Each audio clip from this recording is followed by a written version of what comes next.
Like, he had 8 whiffs. Like, it's a funky delivery, man. What the Oh, fuck is wrong with you, dude? What are you doing?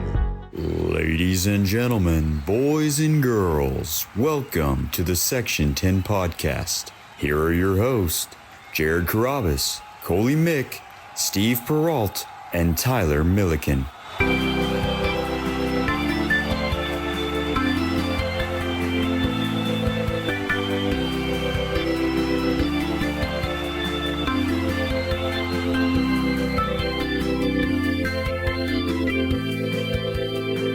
Okay, boom. Section 10, episode 607, presented by Kalshi. It is the home of your 2-7 last place Boston Red Sox, brewed by Blue Moon. Suck one. Produced by Mikey Emond and Jeremy 2K Bagzewski. Hey, everyone.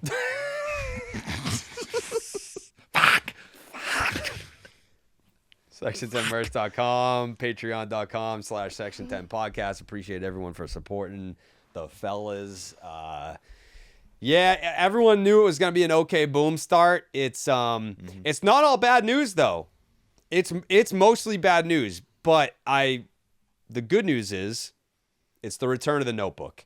And I said this in the Discord, the private Discord for Patreon subscribers. I said I want to bring the notebook back. But I'm going to be at AMB a lot this year, and I'm not carrying around a notebook to handwrite this stuff. There's that. My handwriting sucks. Also, like, the lines, like, I like to write. Like, I don't want to limit what I have to say during the games, and I feel like, I've got, like, like OCD where, like, one take has to fit on one line. Like, if one word goes on, like, the bottom line, it drives me fucking nuts. So I try to get, like, one take out in one line. I don't like that. So the compromise there is that I'm going to bring back the notebook, but I'm doing it on the Notes app. It looks cleaner. The takes are I get them in. It doesn't matter. Like, it doesn't, like, rack with my brain. So the notebook is back, but now it's going to be digital. And because of that, Mikey, I was like, why don't I throw the notes up on the Patreon as well? Like, I can do that. Yeah. Because now that they're typed out, they can just go right up on the motherfucking Patreon.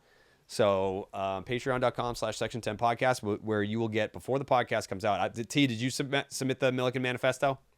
You did? They are already up right now in this second. You can go see them. Okay. So before the show comes out, you'll get the Milliken Manifesto. You will get the fucking Stop and Shop look ahead, and you'll get the notes from the notebook. But there, for every yin, there's a yang here. The notebook is back, but the Stop and Shop look ahead song, I wanted to address this right off rip. Because people are going to be like, oh, they got rid of the Stop and Shop song because Jake is on it. Not true. So when he transferred over the YouTube to me, like, I'm now the owner of the YouTube channel, the first email I got was the episode was demonetized because the Stop and Shop look ahead, the beat to the song, the dude was getting royalties for it. So every episode that the Stop and Shop look ahead song played on, we were demonetized. I never knew that. It was news to me. So this opens up the door, T, to get back in the lab, cook up a Stop and Shop look ahead song with a different beat. And if there's anyone out there listening that can make beats and you want to submit one for T to spit some hot fire on, where can they, Steve? That was Pinky. That was a Pinky. I know, but I wasn't gonna, like, set T up to put his public email address out there. I get, like, Pinky, you can get called upon. That is true also. No, that's fair. There is the option there. It gives you both. No, I just wanted to say that one of my favorite moments in this show's history is when we had to go away from a certain version of the intro, and then someone from Australia made us a new version of it that we could use, and it was absolutely incredible. So I can only imagine if that was the case then, that was, 9 years ago, that this is going to be awesome. Yeah, calling on all Australians. Your time is now. You have to be from Australia. If you're from the States, like, we don't want it. Yeah. So. Any Australian beat makers, please submit emails to T. Yeah, we are an Australia-friendly Red Sox podcast. Yeah. It So if feels you've got, like 2017, like SoundCloud. Like, drop your beats at me on Twitter. Send them there. It's perfect. That's all I need. Because I did freestyle over a couple beats yesterday, and old school beats, rage beats. None of it was flowing. So we need options here, please. Okay. I'm also thinking we didn't do the look ahead for months, so that could be a new thing this year. Could be. You know what I mean? We haven't looked ahead in some time. Yep.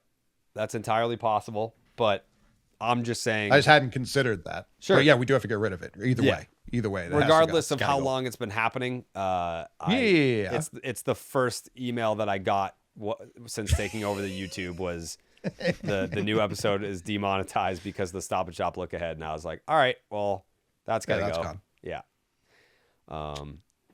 Old podcasting was so much, but you could play fucking the Oh my Titanic. Steve used to play Drake in the outro every song, every episode. I'd have Drake, I'd have Jay-Z, God. Timberlake. It was incredible. And then Drake's people were like, you got to stop doing that. Like, we're going to kill you. I think we can legally kill you. We were getting in trouble for the Down in the DM song. Oh yeah. I remember, I think it was Gaz that got the email. It was like, what the fuck are you guys doing? You're No, it was playing a bunch Mikey of Drake songs? Mikey Podcast was like, you guys are going to get us sued for billions of dollars. Billions. This is comfortably our most expensive show because of you morons. And I just like play the whole song too. It's totally illegal. It couldn't have been more illegal. So yeah, that was fun. Yeah.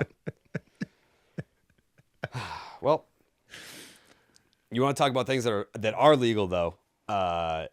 Before we dive into it, we want to give a quick shout out to our sponsor, Kalshi, the largest prediction market in the United States. Kalshi allows you to trade and win real money on events like sports and entertainment. Is there stuff on WWE on Kalshi?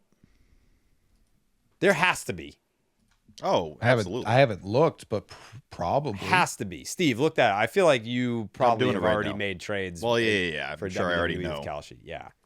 I mean, if they're in the WWE game, then I'm probably going to be putting out some WrestleMania trades for Kalshi. You let me know. Let's make one thing clear. Kalshi is not a sports book. On Kalshi, you are not playing against the house. You are trading head-to-head against other people. Kalshi just runs the marketplace. This makes Kalshi an exchange. That means that they do not profit when you lose. The lines are not set by them. Lines are moved based on where the money goes. Public opinion is what sets the line, not some algorithm that's going to be working against you. Kalshi is not regulated by states. Instead, it is CFTC approved, meaning it is federally regulated exchange, and that's why it is available across the United States. If you want to try it out for yourself, Kalshi will give you $20 when you trade $20 if you use our promo code, which is Section 10 when you sign up. That might be like my new favorite thing if they've got WWE, Steven. It seems generally they don't. But We I can think probably like ask them then. Yeah, wrestler-related things, I think they do allow. I was Okay, going what- to say, What does that mean? I don't know how know- much a prediction market would want to be in something where everyone knows what's going to happen. I'm not saying anything. Yeah. Well, But I do see, even I see stuff that's going to happen days before, and I don't even follow it that closely. but we don't know for sure. I don't know. I haven't seen a lot of times like, wow, that was wrong. But certain people popping, certain people coming out, that is very unknown, and you can't predict. I see people get think those that's predictions more wrong the stuff constantly. I Royal believe you Rumble, can you don't know who's coming out always. Like, there are definitely things that could happen. Match to match, I don't know that would work. That's Steve's favorite event is the Royal Rumble. The No, I know. Rumble, That's why I brought it love up. it. Yeah. Dan Peralta, They call wish him me a happy Rumble birthday, Steve. by the way. Yeah, of course. Dude, that picture, I can't believe that picture that you guys got. And it's not like some crazy pic or something. It's just a blast from the past where it's like, right, PO2I and Jared saw them win the World Series in LA. That was took the sick. pic together. Yeah, that was sick. Yeah, 8 years ago. Yeah. How was that 8 years ago? It's crazy. I don't want to talk about that. Yep, anyway. At Easter today, shout out Easter. Shout out. Bunnies. Like one of my in-laws was like, oh, well, what was that 07 World Series? Was that St. Louis? And I was like, no, 04 and 13 were St. Louis. And then it was like, fuck, like we averaged one a presidency from 04 to 8. Like they went 4 from 04 to 18. So like 8 years, as crazy as that sounds, like bitching, and people will say that's entitled. Like, no, we're coming off of like a 1 per every 4 years. It was like Alabama seniors when it was like, they always, every senior class had at least one national championship. That's what it was for Red Sox fans for 14 years. And now it's just gone. taken from Yeah, us. basically, if you went to college in that area, like you're getting a Sox title at some point in that time at college. So Yeah. obviously it hasn't been like that now for 2 runs through college. So let's clean that up.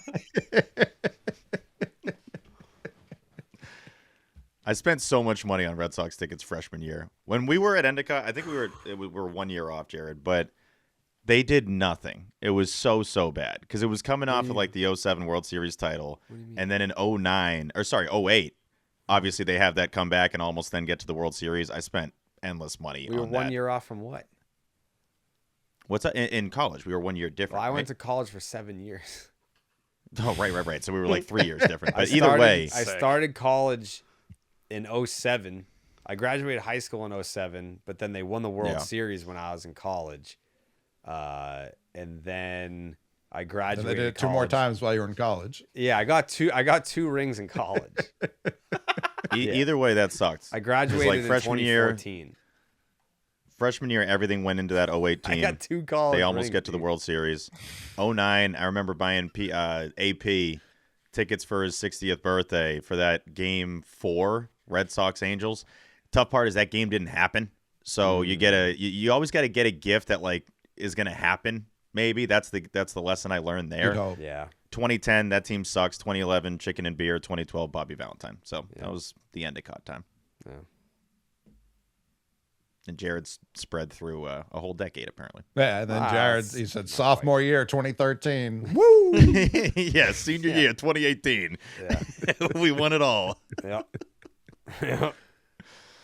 Listen, I wanted to learn a lot, and you can't You do just that wanted in to 4 pick up on years. stuff. Yeah. Mm-hmm. Some people take their time. T, did you graduate college? No. Okay. You didn't graduate? No, of course I did. 2020. Oh, okay. Hey, I was like a chance. What? COVID graduation. I skipped my Coley graduation. didn't graduate. Yeah, there's nothing wrong with not graduating, but I, like T, I feel like would care a lot about graduating. We've always spoke about me going to school. I guess the assumption would be I graduated. Coley went to school. Yeah, but Coley's smart. Like, Coley doesn't need schooling. Someone like me, He doesn't. I'm the kid who needs schooling that has to go through it to be ready for the adult world. They didn't do a good job. Where'd you go? Springfield? Springfield, Curry College, Milton Pride, I knew it was like WMLN, something stupid like that. 91.5, Springfield. Palmo and Milliken. We had loyal listeners. Who? Me and Pombo. I know, Jason but I'm Pombo. saying, Shout who him were the out. listen- who were Yeah, listening? we were the listeners, dog. Yeah. We were loyal. We uploaded back every and episode to listened after. SoundCloud. We were so loyal, dude. We listened to every episode, Yeah. dog. We had someone call in one time. It was a great moment, but they did call in one time. Okay. 3 years of the show. You talking about college radio show? Yeah. T? You have Of one course. caller? There's nothing that beats doing the college radio show. It's the You best. did Listen, one, you have to Steven? get your reps. Yeah, EC Sports Nation. Yep. With my boy Tyler. Different Shout him out, Tyler, too. obviously. Yeah. Yep. Could be the same. That would have been wild. You know what I was thinking the other day is like I used to tweet into Mutt and Merlone all the time, and Coley used to call in all the time. But like I knew who he was, but we didn't know each other through the internet yet. And there's gotta be like eventually there will be some sort of like algorithm that can find like go through the old shows and find like, you know, oh, we have fucking Coley and Roslindale, and oh, there's a tweet from Jared Carabas. Like there's got to be a Mutt and Merlone from 2013 that we were both mentioned on in like the same hour. Just I didn't know. would almost guarantee. I called in every day. 'Cause I was just sitting in a car outside of it's either Shaw's or Star or Star Shaw's Market. Shop. Yep. Whatever's directly next to the Globe and across from BC High in Dorchester. Oh, that was a Star Star- Market. Star That's Market. where the yeah, Star that's Club Star was. Market. I worked Yep. in that parking lot as the security guard every day, and I was like, I'm gonna blow my fucking brains out. Yeah, I've also got a tale about grocery stores. And then I would just be like, I would be listening to them because podcasting really wasn't a thing yet, so you were still listening to sports radio a lot. And I'd be like, I can't stand listening to these fucking idiots. So I would call in and shout out Patio Day. He'd be like, just go. You've got as long as you want. And Mutton Lou just sat back and listened way more patiently than T is now. What do you got, pal? No, I really cared about that Star Market parking lot because the first time I streamed... Not as much as I did, house. pal. I put my Hold your fucking fucking life mouth, on the line Coley, for and let that me talk parking about lot. it. Hey, I slept in Nobody that cared parking about that lot. parking lot more than me. I was tweeting from that parking lot. I ate in that parking lot. I ate behind the Star Buddy, Market. I used to hide there. I took a shit in a bag in that parking lot. All right, I didn't do that. I didn't And do then that. found out because I thought it wasn't open yet. Then found out it had been open the whole time, and I didn't need to do that. Brutal. That's a brutal way of things playing out. The first time I ever met Jared was when I went to stream at his house in 2022 when you were doing the live streams back then. Well, we finished that night after the podcast at 3:30 a.m. So I went back to the Sports Hub, which was right next to the Globe, or what used to be the Globe. And I didn't want to park on the premises so people didn't think I was sleeping in the parking lot. So I went over to the Star Market. I texted one of my bosses at the Hub saying, hey, if you don't hear from me, come wake me up in the Star Market parking lot. And when it happened, I'm just strewn on the ground. Yeah. You'll Come see get me. I guess when I got to the Star Market at 3:30 a.m., I had gotten out to take a piss. And when I got back in the car, I didn't close the door. So I just slept in the Star Market parking lot for like 4 hours leading up to work with my car door open. Lights on. Battery yes, car dead. was on. Yeah, that battery's No, cooked. car was running. We were pro on that, but my That's boss not who good, T. recently brought me along was very confused. Still in You're drive. lucky that door was open then. People had been walking by me for at least an hour. Yeah. Jeez. That's so funny. Yep. Okay. Well, Yeah, shout him out. yeah, that parking lot is it's a special place in all of our histories, huh? Yeah. Shout out to Mutt, by the way. He texted me on my birthday. He did. No, there you go. Yeah, I think it's the start of repairing our damaged relationship that I never believed was damaged. I've always loved Mike Mutnansky. I've always been a huge fan, but not a huge fan of how the Red Sox have started this 2026 season. That's a great point, Tyler. But we do have to talk about Blue Moon. Wait. It makes it just for the editing boys. It makes it tough to then find a thing. It makes it a little tougher. If that's it's the tied bit. to it. He doesn't want it to be. Yeah. I want it to be after like Coley says something. Oh, you don't want it to be tied to Tyler saying. So you know what, Steve? That's a great point you just made. Even if you love beer, there are some Now moments... they know it's a bit. Even if you love beer, there are some moments that you want to enjoy a non-alcoholic drink. Celebrate those times with Blue Moon's non-alcoholic Belgian white Belgian style wheat brew. It's for when you want to drink a non-alcoholic version of your favorite beer. Shout out to Blue Moon. The live show at Game On. Yeah, Laura from Blue Moon was there. Woo! Handing out free moons. People were fired up. I thought that they were joking. They were like, hey, we just got we got buckets of Blue Moon. People were loving it. We were drinking Blue Moons on stage, having a great time on opening day. It's the only game that the Red Sox won this series. Largely, it was aided by Blue Moon starting the day off right at the live show. So thank you to Blue Moon for presenting that event for us. Inspired by the beer you already love and available year-round, a Belgian white Belgian style wheat brew that tastes like drinking, even if it's not. Crafted with Valencia orange peel and coriander, it tastes balanced and refreshing. Nothing compares to the great taste of a Blue Moon non-alcoholic Belgian white Belgian style wheat brew. Blue Moon, made brighter. Get Blue Moon non-alcoholic Belgian white Belgian style wheat brew delivered by visiting get.bluemoonbeer.com/Jared for delivery options. That is get.bluemoonbeer.com/Jared.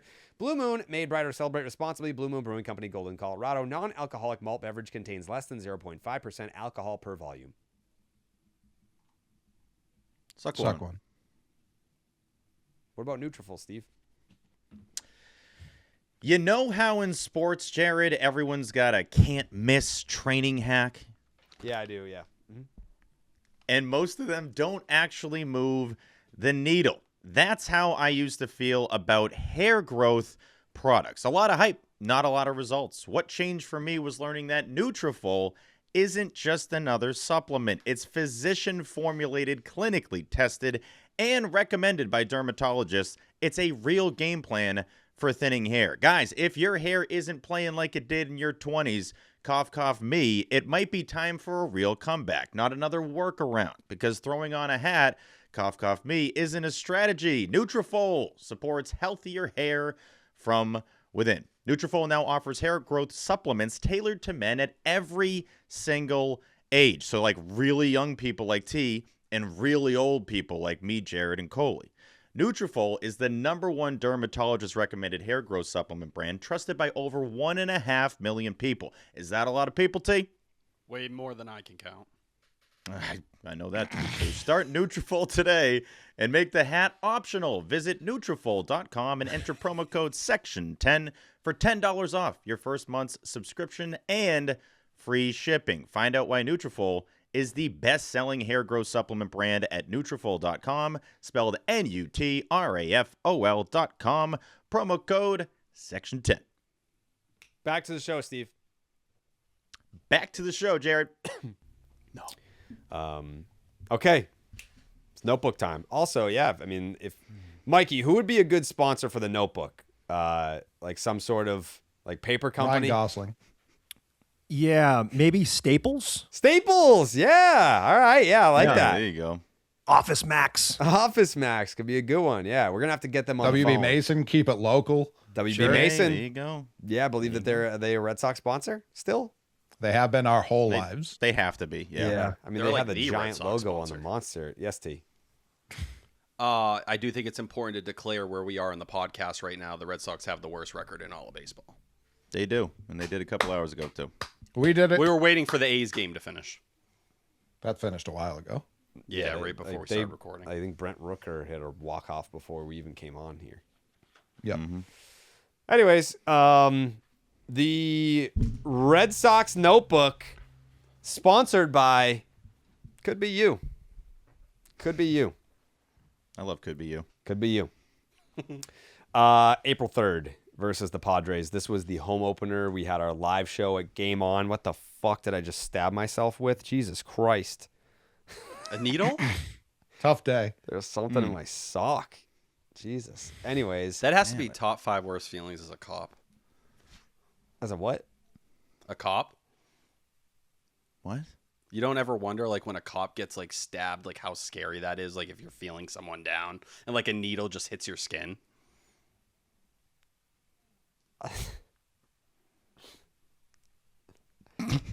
April guys have never 3rd thought versus about the that? Padres.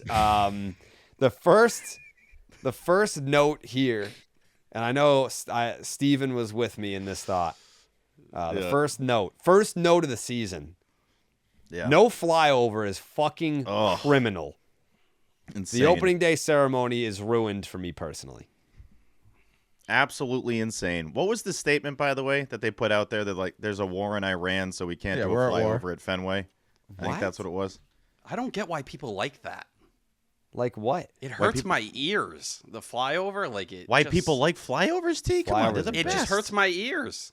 Oh, T, come I'm on. anti-flyover. I'm sorry. Oh, that's brutal. What No, does the war have to do with the flyover? I Are thought they the same busy? thing, Is but it 'cause even they're me busy? saying this now, people will be like, "You're insane. You should know what's going on." I'm like, I know what's going Yeah. on, but I just don't I see think the they need the correlation. planes. I think they need the planes. They need the planes. Okay. All right. That makes Yeah. sense. Okay, they That need the makes planes, sense. but yeah. they need the helicopters. I would have been okay with the helicopter in that sense, even though I don't like those flyovers with the helicopters. Just give me something flying over the Yeah, park. give me like a hot air balloon. Give me like a JetBlue plane. Like Yeah. I think they did that a couple of years ago. They had like a massive JetBlue plane fly over. Yeah, you're right. Fine. They did, and it stunk. It was awful, but like that's at least better than no. And because I do that video every year when I'm panning to the monster. By the way, I don't know who the hell fucked up with the flag. That thing was drenched. Did they just like leave it out the night before? Didn't love that. Again, this is stuff that I care more about than anybody else. But drenched flag over there, pan into that, and then you go up, and just nothing. There's nothing in the sky. Terrible. I didn't notice. I didn't notice that at all. Unfortunately. Anyways, They could have done like a drone show. I know that's not what people want. But Oh, they could have that done was something cool. They did that. When the fuck did they do that? They did that like a few years ago. They did like a drone show Yeah. at Fenway. It was cool. Wasn't there a 2022? helicopter at Kid Rock's house like a week ago? Yeah, people There weren't was. happy They about got that. in trouble for that, I believe.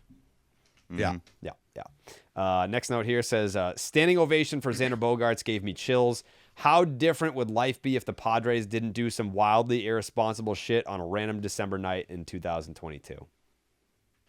I can't like that. That's erasing the previous 11 months where Xander stood at his locker and begged for a deal before free I agree. agency even started. We've covered this ad nauseum, but it was more just a thought of like Your note Xander. didn't. We have, as a show have covered that situation quite I thoroughly. I feel like there's a reality where the Rafael Devers stuff never reaches the point it did because his older brother's there to kind of help Correct. him work through Of course. things or be that middleman. And that, to me, while I love Xander the player, I wouldn't expect. I think there was going to be some decline, more likely than not. Yeah. Like keeping that relationship maintained, and maybe Bregman never comes here in that scenario too, because you have Story here and you have all that. But I think Rafael Devers bare minimum would be a Red Sox. Jerry? There's also a world where they don't pursue the Devers extension as aggressively if not for the Bogart situation falling apart. Well, I disagree with that because I don't think Story would have been signed in the first place if they were actually going to re-sign Xander. I don't know. I mean, they did re-sign him. Like the Padres did some wild shit to prevent that from happening. Like They had 9 people turn down their offer. Yeah, but like 6/140 was about to get it done. Like that was getting it to every other team was like 6/140 going once, going twice. 11/280. What? What the fuck? Like No, he couldn't say no. I'll never blame him for I'm saying not yes to blaming that. him I for will- saying no, but I mean it's rewriting history to say that the Red Sox like didn't get it done. Like it was too late. Like if they went in spring training and put 6/140 in front of him, then like yeah, all right, it's Right. done. He would The have taken it Altuve then. extension. Yeah, It was what they every wanted. every shortstop that offseason got it. It was Yeah. the next offseason where everything went crazy. Yeah. Like yeah, if they had just it's the Red Sox fault. Like I'm not trying to Yes. absolve the Red Sox of blame here. If they put 6/140 in front of Xander in spring training, he takes it and everyone's like, yeah, I expected that to happen. That's great. But putting 6/140 in front of him in December when he was free to talk to any team, and then the Padres were on some fucking crazy They're dying. spending. Peter Yeah. Seidler's Dying. last leg, yes. Yeah, he's dying. like yeah. If not for that, then yeah, he would still be here right now. So Well, because again, in spring training, they offered him like 4 for $80. That was what they were offering in spring training. John Lester so they special, pissed him yeah. off on top of that. And they had also, Dombrowski was the reason he was a free agent in the first place. Like it had been fucked up several times. And when you see the current state of the team with no leader, who's going to be the leader? Roman has to call the team embarrassing. Like Xander would have had all of this wrapped up. Devers would be like an in-shape center fielder if Xander wanted that. yeah. He's the top dude that I think looks weird in the new uniform, by the way. I know he's been in San Diego for 4 years, but that's looked weird the entire time. Like, anytime I see him, I'm like, this is not right. Even used to Mookie it and now. Dodgers now, like a Dodgers uni, it doesn't really surprise me. Like, it doesn't, like, catch me off guard at all. I still will see Bogey with that off guard with the brown jersey, which I hate. I got so much shit for that a couple of years ago saying that I hate that jersey. But No, it stinks. it literally looks like poop and pee. And you had one of the best jerseys ever. You had the blue and orange Tony Gwynn era, and you got rid of that, which was the perfect combo. But I thought the ovation was good. Tell me if I'm wrong, Jerry. Did that ovation catch you off guard in terms of – and this is stupid on my part. It hit me like, oh, shit, this is his first game back here because they had been back here. So that threw me off a little bit hurt, where it's yeah. like, right, he hasn't played here. So we're obviously up in Aura Club talking to people we know and catching up with everybody. And I'm like, fuck, this is his first game back at Fenway playing. So still got the video and all that, but I'll take the L for that. I feel like I should have been doing the dugout video for that and all that. We didn't hype that up as like, oh yeah, Bogey, like it's gonna be his first AB back. Like we didn't even talk about that. Like I obviously remembered when the Padres came to town a couple of years ago. I had probably forgotten that Xander didn't play, but if you had asked me, I would have been like, yeah, I don't remember him getting an ovation, and obviously he would have. Yeah. I don't know. I think that one snuck by a lot of people. Also, Yeah. like, you're coming off the opening day ceremony stuff. Of course, the Padres hit first. People get into this. There's just a lot going on. It's like, oh shit, right, Xander. Oh, right. Yeah. Let's cut. This is awesome. Shout out to Narvaez and Sonny Gray, just knowing the moment. That's one of my favorite baseball things when they give you the moment and then you get the hat tip and all that. And AC saying it was a bigger ovation than anyone else. I can't believe it. I mean, Mookie's was absolutely bigger than Sanders. That looked like a movie. And maybe it was because of the Apple TV cameras and everything, but when you watch that, it looks like a scene out of a film. Yeah, the Mookie one was not comparable to the Xander one. It was definitely I thought bigger, this was but both. pretty loud. It was loud. I thought that in real time, not realizing it was. I just thought people were pumped. Like I didn't view the moment in real time as like this is his first time back. I had no idea. I thought everyone was in agreement, like almost not even cheering him being back, but like what he represented in the previous era of like, hey, we really miss guys who didn't suck at baseball playing for the Red Sox. Yeah. And we don't have that anymore. Like, that's genuinely why I thought people were so pumped to see Xander. I only found out way later that was his first at bat, and that somehow everyone else fucking knew that and not me.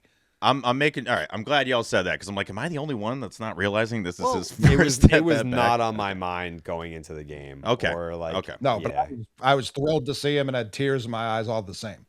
Yeah. Yeah. Yeah. Yeah. But to your point, Steve, I don't know. It's nothing about the player or their contributions or whatever. Mookie in a Dodgers jersey still feels more weird to me than Xander in a Padres jersey. Well, we've also just seen way more of Mookie in a Dodgers uni. I mean, obviously we watch a bunch of games, but Mookie's just naturally been in bigger games than Xander Bogaerts been in, and he's playing a bigger role in those games than Bogey has with the Padres. Yeah, I did look it up, and we probably should have discussed this when the schedule came out. Maybe we did. I don't even know. But Friday, August 21st is Raffy's return. Going to be very interested to see what that ovation is like. booed. I think the Red Sox place in the standings will play a big role in it. Yes. Agreed. Yes, that's what exactly will determine it. Yeah. If we're in first because every other team in the division died somehow, like, people will be like, yeah, fuck you, Tubby. If we're in the same position we are now, people are going to be like, we are so sorry. This division might suck, dude. 4 to 5 teams under 500. We all blow together. Jerry? I was wrong. Okay. I thought Flip that, Bones? I can't remember if I said it on the podcast. I know I said it at the live show.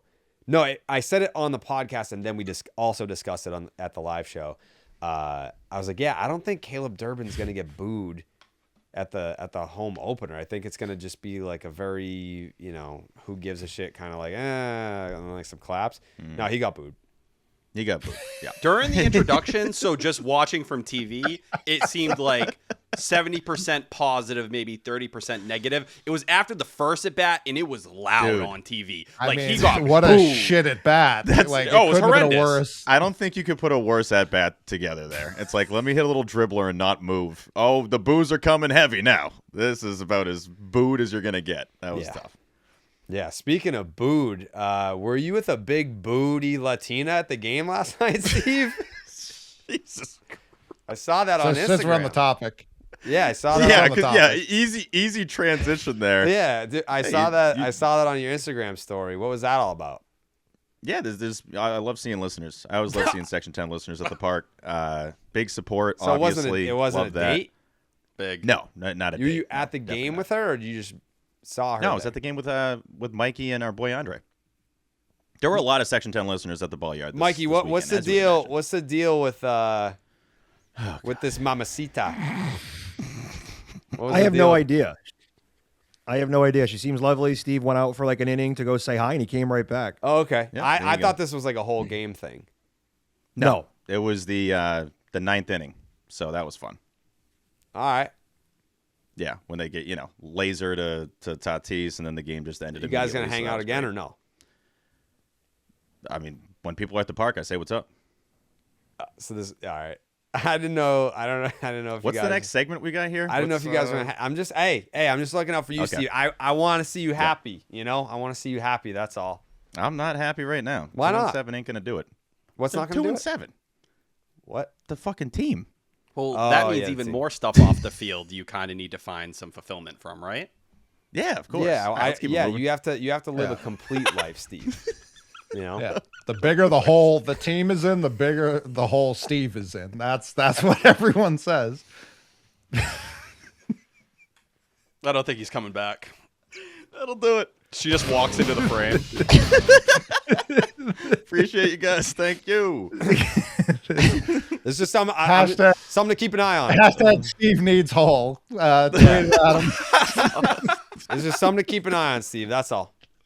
There's nothing to keep an eye on. Okay. I mean, I was in the Discord. We were talking about it in the Discord during the game. I was like, anyone see Steve's Instagram story last night? Jesus.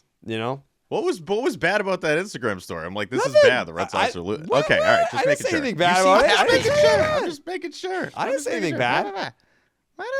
I didn't say anything bad. What did I just say? I said, Okay. yeah.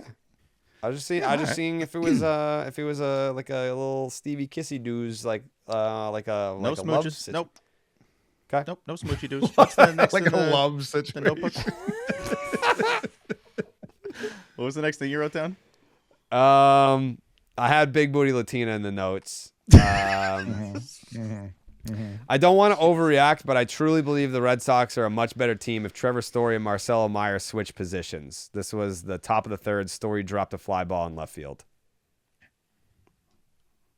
That got swept under the rug, I felt like, just simply because nothing happened in the inning, and then, you won that game. But on top of the 3 errors, you have 9 right now. Top 3 in all of baseball. He's a third of them. It doesn't even include that one. I believe I was standing next to Coley when that ball dropped in, and he made it. Would you like to share the remark? Would you like me to refresh your memory? Do you remember what you said? Oh, I probably send him to hell. I don't know. What did I It say? was like Story, Duran, and I think Durbin converged for the ball, and it fell in between all of them, and you said all 3 of them can go. Gavin Sheets. Off his It back. was definitely the 3 of them. I think I said no, I definitely think I said if we played without the whole left side of the field, I think we'd be fine. The direct quote was all 3 of them can go. Was what? Yeah. If they're going to be dropping pop flies, Yeah. all of them can go. Yeah. Rafael, too. Rafael has not been catching fly balls. Yeah. Nope. Next line. If Cello becomes a go the other way guy at Fenway, he's going to be a weapon. That was a double in the bottom of the third. If Hashtag Sedon, fact. what? That's a fact. Yeah. If Sedon pulls the ball in the air, it's a home run. If he goes up the middle, it's a base hit. Bottom 3, 1-0 Sox. I feel like every base hit of his is just right up the middle. Yeah.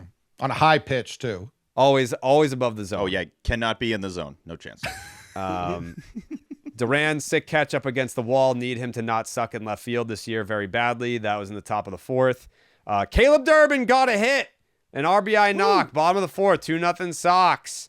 Sedon lost the ball in the sun that led to a triple. If the Red Sox lose this game because of that play, this game should not count. That was in the top of the 5th. Then you had the Gavin Sheets RBI knock. Now it's 2-1, top 5. RBI double, tie game. Nothing good ever happens to this team. It's 2-2 in the top of the 5th. Mikey, WC40 with his first Sox bomb makes it 3-2 Sox in the bottom of the 6th. It felt good. A little bit rusty, but you just sprayed a little bit of that WC-40 on it and saw her fly out of the yard. Feel like that moment, and you didn't have it in your notes, Jared, but the ABS challenge he had earlier in the game where he walked down the first base line, like that felt like it kind of set the tone for the offense the entire day. Yeah, here's the homer. You like that thing. Swinging a high fly ball left center. That's way up there. That is way up there. It is way out of here. That's a great call by OB. That's a good one. That's a great call by OB. I'm just saying. Mm-hmm. Put a star next to it. Yep. If anyone's like, oh, OB don't show no emotion. Yes, he does. Yes, he does. Occasionally. Cello 2-run tink into the bullpen, 5-2 Sox in the bottom of the 6th. This was a nice little inning for the Sox. Also, is very reminiscent to the David Ortiz grand slam. Another good call by OB. Another great call by OB. Marcelo Meyer with 2 down. He swings, hits a high fly, well struck to right. Tatis back in the bullpen. Leaping, can't get it, it's gone. It's a home run. The Red Sox with their second big fly of the inning. Look at that. I wasn't alluding to that call for the record. I'm talking about the Torrey Hunter one, but yeah. Off a that lefty.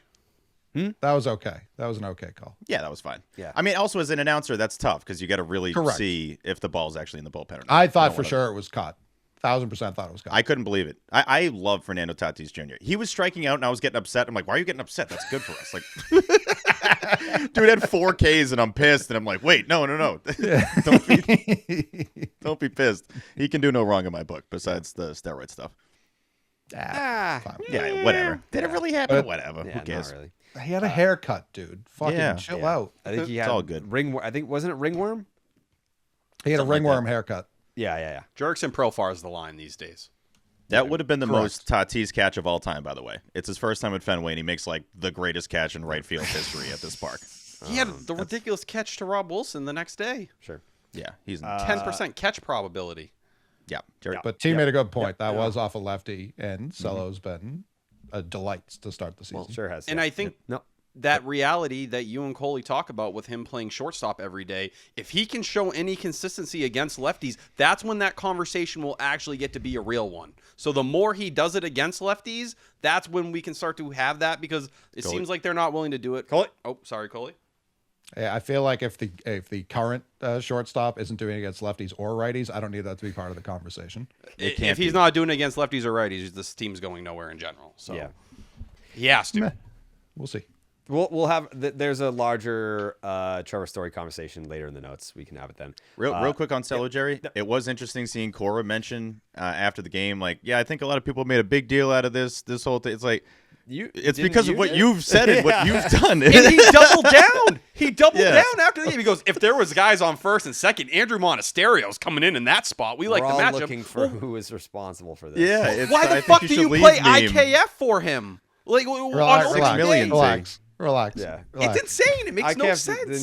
did he even play in the series? No, he just sits so- on the bench. Yeah, we need It to- makes the 6 million worse. It makes it worse. Yeah. I'll also add go. the Ceddanne Rafaela play in center field. That's a big play because that makes it a save situation the rest of the game. With your bullpen short today, if you didn't have to burn those arms in game one, that's where that kind of You're shit jumping ahead. changes an You're entire jumping ahead. series. That's not how the notebook works. All good. Yeah. No, but this play impacted that. Sure. Yeah, we can talk about it when we get to it. There we go. Yep. Sonny Gray, 87 pitches, 57 of them strikes, 6 innings, 4 hits, 2 earned, did not walk anybody, 3 strikeouts, and got the dub. T, what do you got for Sonny Gray?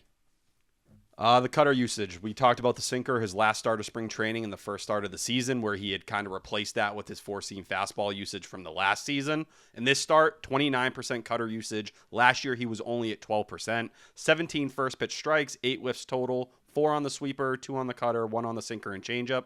The truth is, for Sonny Gray, when he's able to start at bats and just pound the zone like that and the sweeper's playing, Dr. Spin, like that's what he calls himself. That's what he kind of reflects himself as. And in this start, you got every ounce of that. Should have been 6 scoreless. He didn't end up getting all that, but hey, 6 innings, 2 earned runs. That's the way this team needs to operate to go and win games. And he was that guy.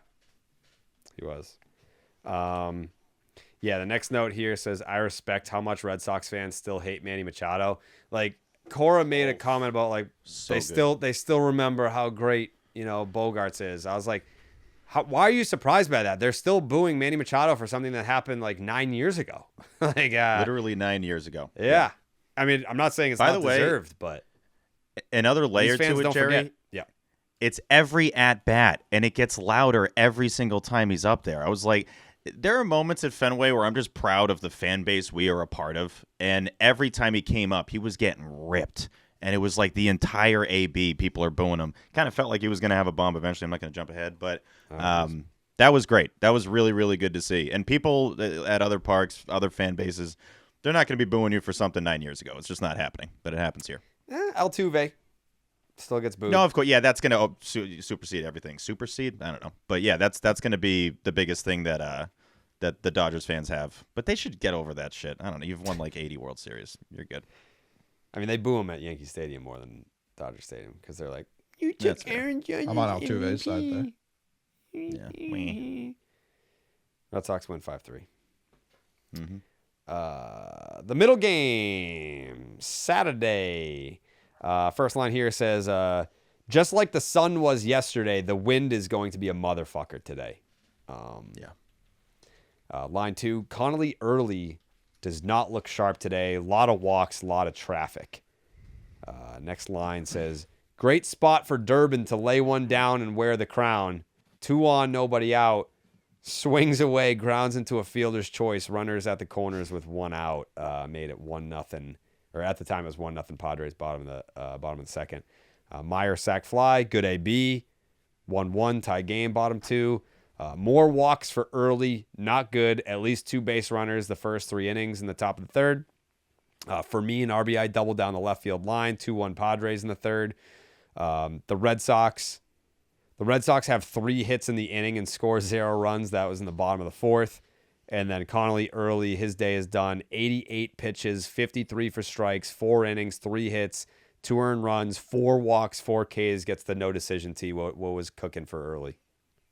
Most walks ever in any big league start for him. And he said after the game that it was cold. He had a hard time kind of gripping the baseball, and you could tell the velocity was down across the board. He didn't have issues with swing and miss. 11 whiffs, 5 on the changeup. And the changeup was his most used pitch at 28%, which just isn't kind of typical for him. But it was clear he was kind of battling. But credit to him, he didn't crap down his leg. He didn't fall apart, and he finished strong. That 4th inning was his best inning of the day. Yeah. This start reminded me how stupid it is to be playing the Padres this early in the season and having it in Boston.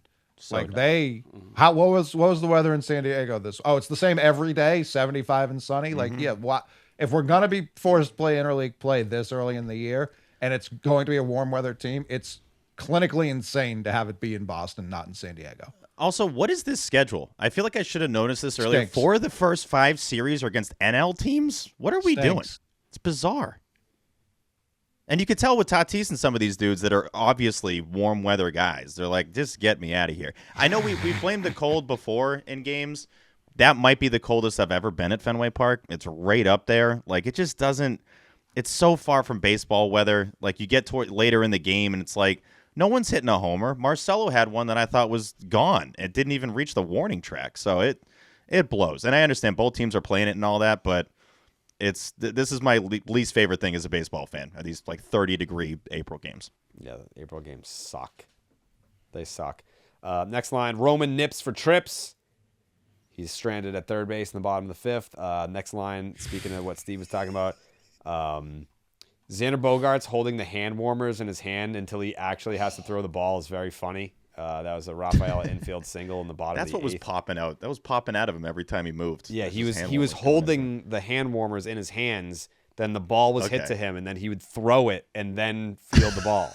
That makes so much sense because I'm like, what's popping out of him every time he's got to go field the ball? He's just chucking warmers. Okay. It wasn't like he like kept them in his pocket and like had his hand in his pocket. Like he literally was holding the hand warmer in his hand. And then as the ground ball came to him, he would scoop it, throw the hand warmer, and then make the throw to first. That's hilarious. Yeah. Roman heating up, ? Single to put runners at the corners, bottom of the 8th. Trevor Story's killing me. 15 strikeouts already. Brutal. That was in the bottom of the 8th. And then it continues. Yikes. Duran pinch hit for Monasterio. Hell of an at-bat by him, though. 10-pitch AB. It was a fumbled double play attempt. Sedan comes in from the back door, tie game, 2-2 in the bottom of the 8th. I think we can backpedal here to talk about Story. It's kind of a repeat of last year, which is why I tend to give him a little bit of a longer leash. Like he's been awful, but like everyone wanted him DFA'd last year in May. We're in the first week of April. And then he ended up having a great year. So I tend to be a little bit more patient on the Trevor Story side of things. I think what probably bothers me more than the 15 strikeouts is the defense, which we can have that conversation. I think it's, it's not something that I expect the Red Sox to pull the trigger on this early, but I do think that the better team is them flip-flopping Story and Meyer up the middle. Like I tend to think that that's the best defensive alignment. But Are you playing him every day? Yeah, I mean, yeah, I think he's going to come around offensively, and I think if he feels better about himself defensively, that should go a long way to. Oh no, I mean Meyer. No, yeah, he's talking Marcelo. Oh, Meyer at short. If you're going to put him at short, he has to play every day. Platoon. Yeah. I'm fine. I would argue that's why you would have gotten IKF, as if Meyer was going to be your everyday shortstop outside of when he's going to sit. I'm not talking platoon splits. I'm just talking like. I mean, Yeah, you're I think 2 then and you're 7. just accepting nothing offensively. You're 2 and 7. Like you're not getting that now. I'm playing Meyer every day. Agreed. Like to Jared's point, last year I know was treated like Trevor Story's first year in Boston. It wasn't. That's true. I just looked it up. That can't confirm. Correct. Like it's ignored. Like he went. Like everyone talks about his second half last year too. What did he finish with? A 103 WRC plus on the season. Yeah, but from June on, Just he great was season? consistent I get every that. month. To his credit, I get it was, that. 117 and up. sure, they count the whole season. Of course. But we saw, Yeah. right? Like you had the month of May where he bottomed out, and then it seemed like, and this is where I think you talk Alex Bregman. Alex Bregman was the one who tweaked his mechanics to get him back on track after the Red Sox organization essentially said, like, we're out of solutions for you. Like, take a reset, take a breather, step away from baseball for a minute. Hopefully when you come back, you're where you need to be. Alex Bregman was the one who found the adjustment that got him right. And he said it a million times. It's about being athletic. It's about doing all those things. The truth is right now, it's second percentile chase percentage. He's Ceddanne Rafaela. That's how bad it is. And it looks that bad out there. I don't know why they're being so stubborn about keeping him in the number 2 spot. They don't have to. There's no reason to force it. It's clear he's pressing in that situation. And you have a guy in Wilson Contreras, just move him up. Make it easy. Just move him up to that number 2 spot. Take Story out of there because it's not working right now. And I don't know. I feel for Story, but the at-bats are just so poor. And we've seen him go through these ups and downs. We know this is part of who he is as a player, but he's clearly pressing, and you just can't afford that with how thin the margins are offensively. This has killed me for years, but the Red Sox are always going to wait longer than they should to make the change. Yeah. And it is so frustrating every single season. This is the time It's of because year. of his tenure. These teams are different. Yeah, I know, but these teams are different every season. This is a new bunch. This is the time of year you figure out what's going to work and what doesn't work. And Marcelo potentially being the shortstop of this team might have seemed a little bit crazy to some before the season. We're only a couple weeks in. I think a lot of people would want that right now. With Story, the killer is, it feels like he starts every at-bat 0-2. Like, he's in there 0-2 constantly. He hasn't walked this year. He hasn't walked one time. And to your point, T, he's swinging at trash. He's swinging at stuff way outside the zone. When he looks bad, he looks real bad. So understandable what he did last year, but one of my biggest concerns about this team was, like, don't just assume Trevor Story's going to do that again this year. That's a massive assumption that at that important a position, he's just going to be okay. Like you mentioned, Jerry, the defense, man. At least give me that. Yeah. At least don't be short hopping balls to first base. You cannot have that, and He's then gonna you're do that. backing up Roman hitting like 120. It's crazy. Or throwing balls offline that are giving guys extra bases. It's like, all right, you know, if you short hop it and Wilson can't pick it over there, then it's like, all right, the guy's just on first base, but he's hucking balls into the fucking camera well, and it's like an automatic double that should be an out. That stuff can't happen. I'm gonna keep saying it Play it. because that's what I truly believe. Play it. Duran in center, Rafael at second, Meyer at short. Where's Story? That's how you get your best Story's team. just gone. He's a DH. He can't hit though. He can't field, Jared. I understand. He's not fielding. You don't think that he would take a large step forward defensively if he were playing second base? I think the team overall is better with Duran in center because his bat also hasn't been no one's bat's on right now. I'm not trying to single out anyone. No one's bat is on right now. Duran has played his best baseball for this team as a center fielder. Rafaela has shown to be a competent second baseman, a thing we would love to have. Marcelo Meyer is the guy you refuse to trade this offseason because you believe in him to whatever extent they believe in him, and they should. I'm not saying they shouldn't. Put him at short. For Rafael at second. Trevor Story, like, the reason I bring up the fact that last year was not his first, this is year 5 in Boston. This is year 5. He's not a young man. We did not sign a 25-year-old. We signed a 30-year-old. He's in his mid-30s. Like, it's not going to get better. The injuries weren't a good thing. You know what I mean? Like, he's old. And it's not a shot at him. He's just old. He put him at DH. Platoon him with Yoshida if you want. I really don't care. To just hand him a spot on the field is asinine. I don't think it was longer than they asinine should. based I off guarantee. last year. He was your most Everyone's consistent screaming. bat over the final 4 months. Yeah, I just said, like, give him we're a just bat. talking I think his defense. bat has Yeah. more upside than his glove. His glove was bad, or his glove or his arm, depending on the day, was bad last year. I'm not willing to take him completely off the field. I do think that they are a better team if they flip-flop Story and Meyer. I would say don't give him the Devers speech where you tell him to throw away his glove because Meyer still has to play 100 games, T. I think that's still more important than the lefty-righty thing because I think you can only get better at all those things by doing them. So hand him the position. Not hand him the position. I think he's earned it, truthfully. I think Give him the it's- position. I Have think him play it's- every day as much as he can. You have multiple guys who can do this between Monasterio and IKF. Whether or not you want them to play, you have them. Like, they're here. So I don't know why we keep... If we're going to be the run prevention unit, you can't fucking do that when your run prevention unit is giving up the runs. Yeah, I think that's where, like, you're going to have to make a decision on this. sooner than later. And I think they were willing to give him time to see if it looked like it did during certain months of the summer where he was stable out there and he was making the plays that he needed to before it completely went downhill in the month of September.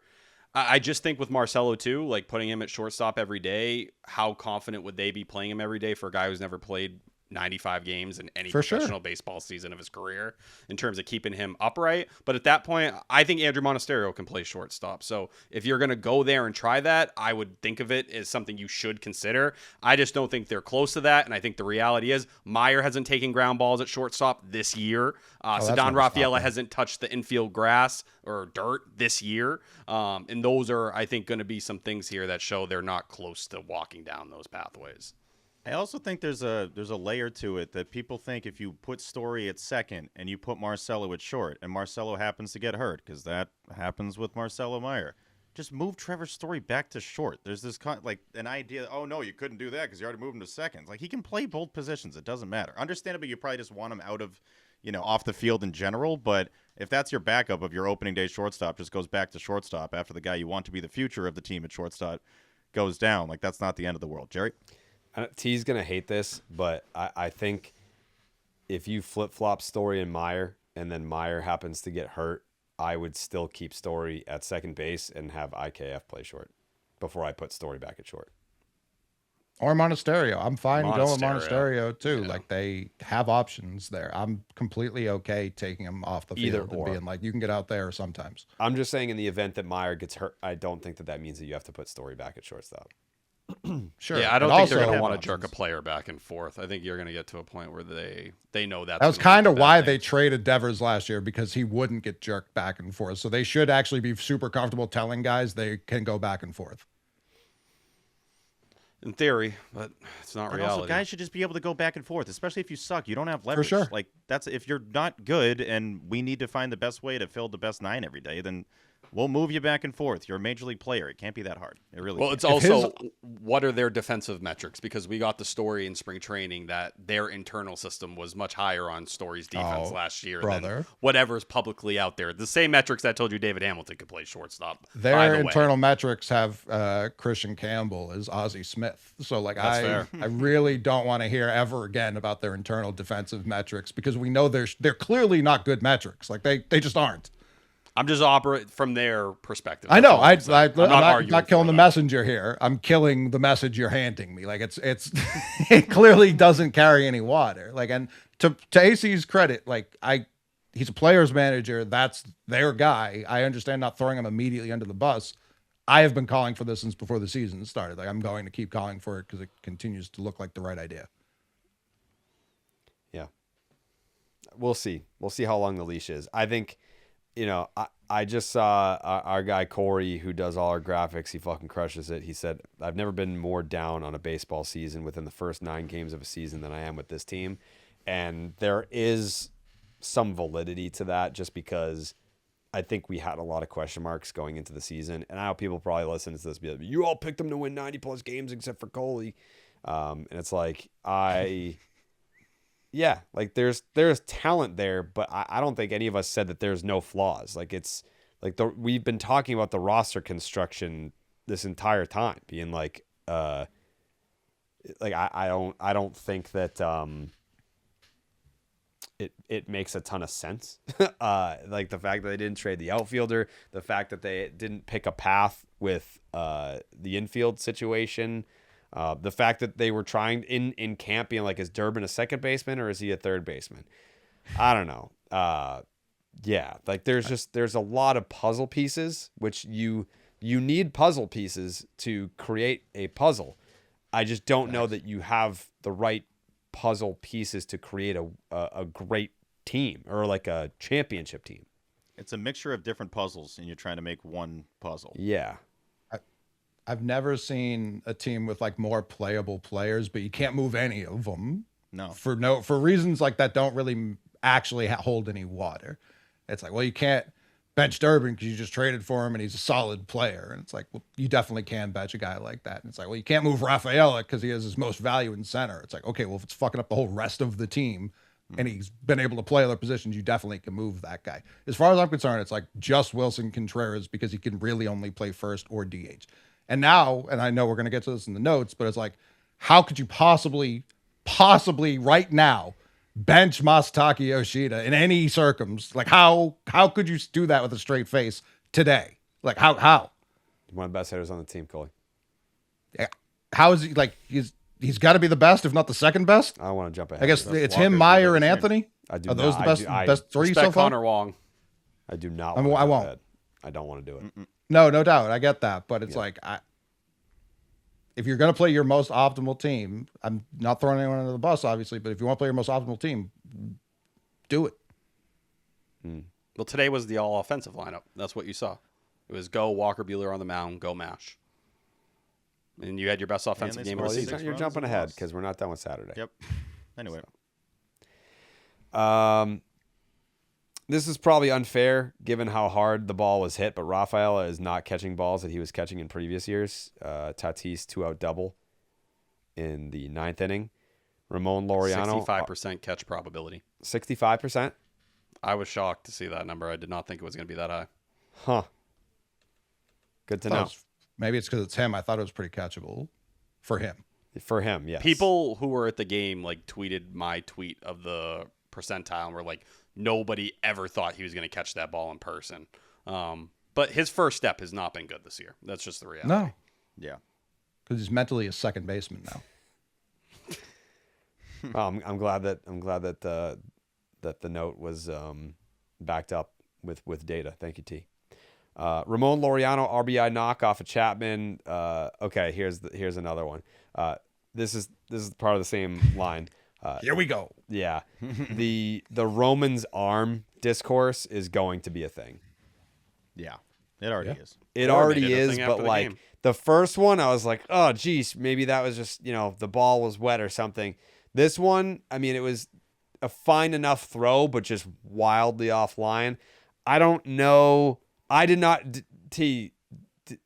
know this about his game. This was not. I did not notice this last year. What's up? What is up with this? Yeah, it's interesting, right? So it was 52nd percentile arm strength last year. Now the way Baseball Savant does it, arm strength is measured across the league. So whatever position, it's all in the same bucket. If you look in terms of outfielders, at least in terms of max, he's towards the bottom, his maximum arm strength. On a regular basis, he's more like bottom 30-ish, you can probably frame it as. But the way Cora was talking about it, it seems like they think it's more mechanical than anything. Even looking at the throw in Houston, and I played it over and over, you look at the way he charged the ball. He's basically standing upright when he's going to throw the ball home. I thought there was more zip on this throw. Yes, it was a little more inaccurate. But if you read Sox prospects, every scouting report always had him as an above average arm. They were playing him in right field last year, and while he wasn't gunning people out, it never looked like it was a significant issue or anything like that. No. Something is clearly off. Is it mechanical? Is he dealing with something that's maybe making it a little tougher? I don't know, but clearly Kyle Hudson's working on it because that's what Cora said after the game. Cool.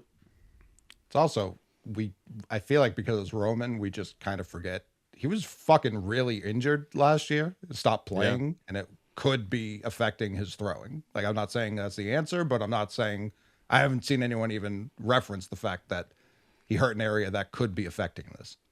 It's fair. It is. I think It's with all also- the games that go to. In this series, the way he was used, they wanted him at DH. They didn't want him playing left field. In that second game, he got put out there late in the game. That wasn't like he played all 9 innings out there. So Yeah, it was that's Alex Cora kind of telling you at this point in time, at Fenway Park, he's going to DH. Like, we're going to keep it pretty simple there because we think Duran can play the position. And when we want Massa out there, it's safer to play him here than, a majority of road teams or whatever it may be.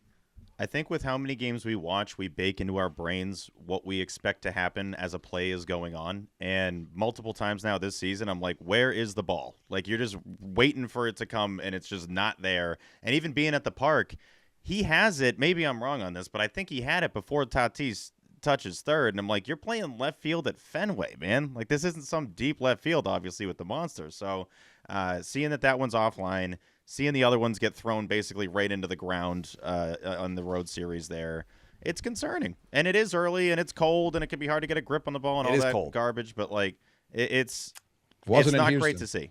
No, I know. Yeah, that was controlled climate. So we'll see. But it's certainly something worth noting because we're treating Roman like the greatest thing of all time, and for good reason. But if this is a thing, it's going to be concerning for us. Yeah, that first one, I was like, yeah, that throw is not good, and it didn't look good. But I was like, but it's Roman. Like that's not. It's gonna happen. It's like every classic once in a while. walk off too. Like maybe you rushed it. You were trying to do too much. Yeah. Yeah, and then the second time, I was like, ooh, I just, yeah. But He can be a little choppy. To Coley's point, though, it could be a lingering effect from the back injury. We don't know. It could be. Could be. We'll see. I'm just saying. I don't. I'm not officially concerned. I've just circled it as something to keep an eye on. Type shit. It could could be the future first baseman if it continues. Not out of the question. Yeah, certainly not. That's better than DH. If we're already DH and a 21-year-old, that stinks. Honestly, that would be quite the victory for Maz. Yeah, a lot of people would be really mad. They'll be mad I even just said it. But if he can't throw, like, we got outfielders, buddy. Yeah. We got him. Yeah, seriously. Yeah, At least whatever. it's I not mean, long when for I look playing at in the outfield. Roman, I'm not like, defensive specialist. Like we love him for the bat. So stick him over. I mean, he was first, whatever. excellent last year before the injury. That's where it would be upsetting. Like, he was excellent. What was he, T? Like 19 outs above average? Like, he was. Well, the weird thing was, like, in right field, which is even harder, it was 8 defensive runs saved and 4 outs above average. In left field, it was -1 and 2 outs above average regular. But still, in terms of outs above average, they liked him no matter where he was at. So, like, that's why I think more what's going on. I don't know if it's a version of the yips. I don't know if it's something mechanical with him or an injury factoring in. But I did think there was more on the throw. Like, if we're talking noodle arm, it's just now you need to figure out the accuracy portion of it too. I would love to hear these guys talk more about the difference between playing left and right at Fenway, because they couldn't be more different in terms of what's going on with those positions. At the same time, Right? like, the way his arm is right now, you couldn't even ponder the idea of playing him in right field with that kind of arm. Oh, no it just chance. would Not not at be an Fenway. option, No, which is like a wild place to be compared to a year ago where, you look at those numbers, that included a ball rolling past him to the friggin' wall in his very first opportunity. Yeah. Yeah, he He's was better excellent than that. last year, and it just hasn't been yet. That's why I think, like, we've got it because it happened, and then the off season, we've kind of given him no grace and he was so excellent in the WBC that adds to it too. But we've given him no grace that he is a first-year opening day starter who's also coming off of a major injury that ended his last season. Yeah. And it's I been also told you're the think- face of the team at 21. Yeah, Right. I also think, like, we're talking about 9 games here. And I know for us, we're living and dying with every single thing here. In the grand scheme of things, that really is a small sample size to define a player by or label a player by. And I'm trying to be cautious because it's easy. I'm overreacting at certain points. I'm not going to act like I'm perfect. But, I don't want to put, strict labels on a guy like that already. You're perfect. I think there's just certain things we know as baseball fans that have nothing to do with sample size, and, like, strong, weak arm, really, it's not like, oh no, his arm gets super strong by July. Like, that's not a thing. No, Yeah, but it's it a just guy starts who loading up as the prior was always seen as having an above average arm. Agreed, but something material did happen. That's all Yeah. we know. We don't know that that's what's causing this, but we do know that happened and could have an effect on that. Maybe, Whether it's a long-term effect or not. I mean, Cody Bellinger, how many years did it take him? That was a guy who won MVP kind of immediately, fucked up his back, and then, like, looked like he was going to be out of baseball for a second. Mm-hmm. Yeah. I would like Kyle Hudson to speak on it. I'd like to hear his thoughts, genuinely, because, like, he's supposed to be viewed as one of the best outfield instructors in the game. Like, that's how he makes his money at this point in time. Jaron Duran, center fielder, everything he did in 2024 was credited to him. I want to hear his thoughts on it. What's wrong? Why do you think it's going that way? Last line here says, we have no shot against Mason Miller. Nobody does, but especially us. They should just call the game. Red Sox lose 3-2, fall to 2-6 in the season. That brings us The second to they see them, today's like, game. go to Miller, okay, that'll do it. Like, Yeah, let's no, we're let's good. Put the No, we're 0 good. in the bottom 9, and Yeah. I got you guys good. We're good. Yeah. Okay, we're good. Yeah. 1:35 tomorrow. Do your All right. handshakes. Dude runs out from the bullpen to just start the handshake line. Like, okay, we're done. The the Padres have done an excellent job making it like a 7-inning game against them. If you don't get them in the first, honestly, like 6 some nights, their bullpen's so loaded, and having Miller at the end is super unfair. And like, I still think that was a weird trade for them, but good God, is it horrifying to go up against. Yeah. Cora just takes all of his papers and goes down the dugout steps. Yeah. She's like, all right. Best luck, fellas. Yeah. All right, he's not like hurt or something. Oh, he's coming in. Okay, let's stack these. Let's get out of here, guys. Yeah, we're What you good. guys doing? This shit's over. Genuinely, Yeah. guys are swinging before the ball's like out of his hand. Like almost I mean, every it's- time. it's He's so- not even trying to read what's coming it's out. on You know, 104 No. with a slider, and then he'll sneak in a changeup. Like he doesn't throw like a ton of them. I think he's thrown like 4 this year, but what was it, like 25 out of his last 26 appearances have been scoreless? And he was just dicking around today. He was throwing sliders nonstop. Like, you guys probably think it's a fastball. It's not. It's an 88 was mile an hour mocking us. slider that moves a bunch, and you probably can't hit that either. Like, you could know the slider's coming and still not be able to hit it. That's how good that is. And then it's like, okay, I'll just pump in 103. See you later. Bye. It just sucks. It's unfair, but he's good. That was a really good one, Steve. I do want to interrupt the show really quick, though, to talk about BetterHelp. This episode of Section 10 is sponsored by BetterHelp. Financial stress. Let's talk about it. Financial stress affects far more than our bank accounts. It can take a serious toll on mental health and relationships, with 88% of Americans feeling some form of financial stress at the start of 2026. Money worries often bring anxiety, sleep disruption, and even depression, and are one of the leading sources of conflict for couples.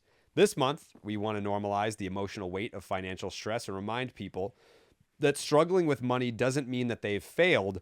Sometimes it's just about accessing the right kind of support. Yeah, this one hits home with the fellas right now. We're going to get there. We're going to get there. It's been a very, very challenging time for all of us in that regard for the last few months. But you know what? We believe in each other. We believe in each other, and we believe in BetterHelp. Because BetterHelp therapists work according to a strict code of conduct and are fully licensed in the United States. BetterHelp does the initial matchmaking work for you so you can focus on your therapy goals.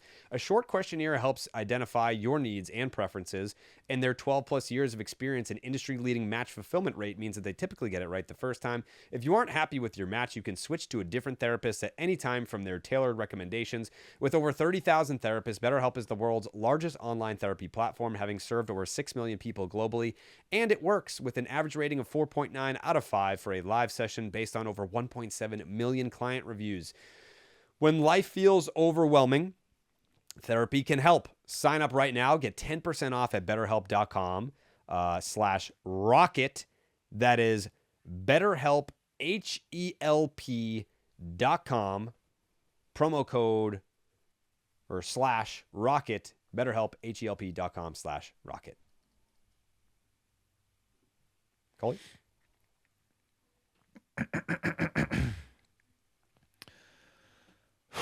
Boy, oh boy, am I maybe the biggest clock guy going. T, do you know what my favorite time is? What time?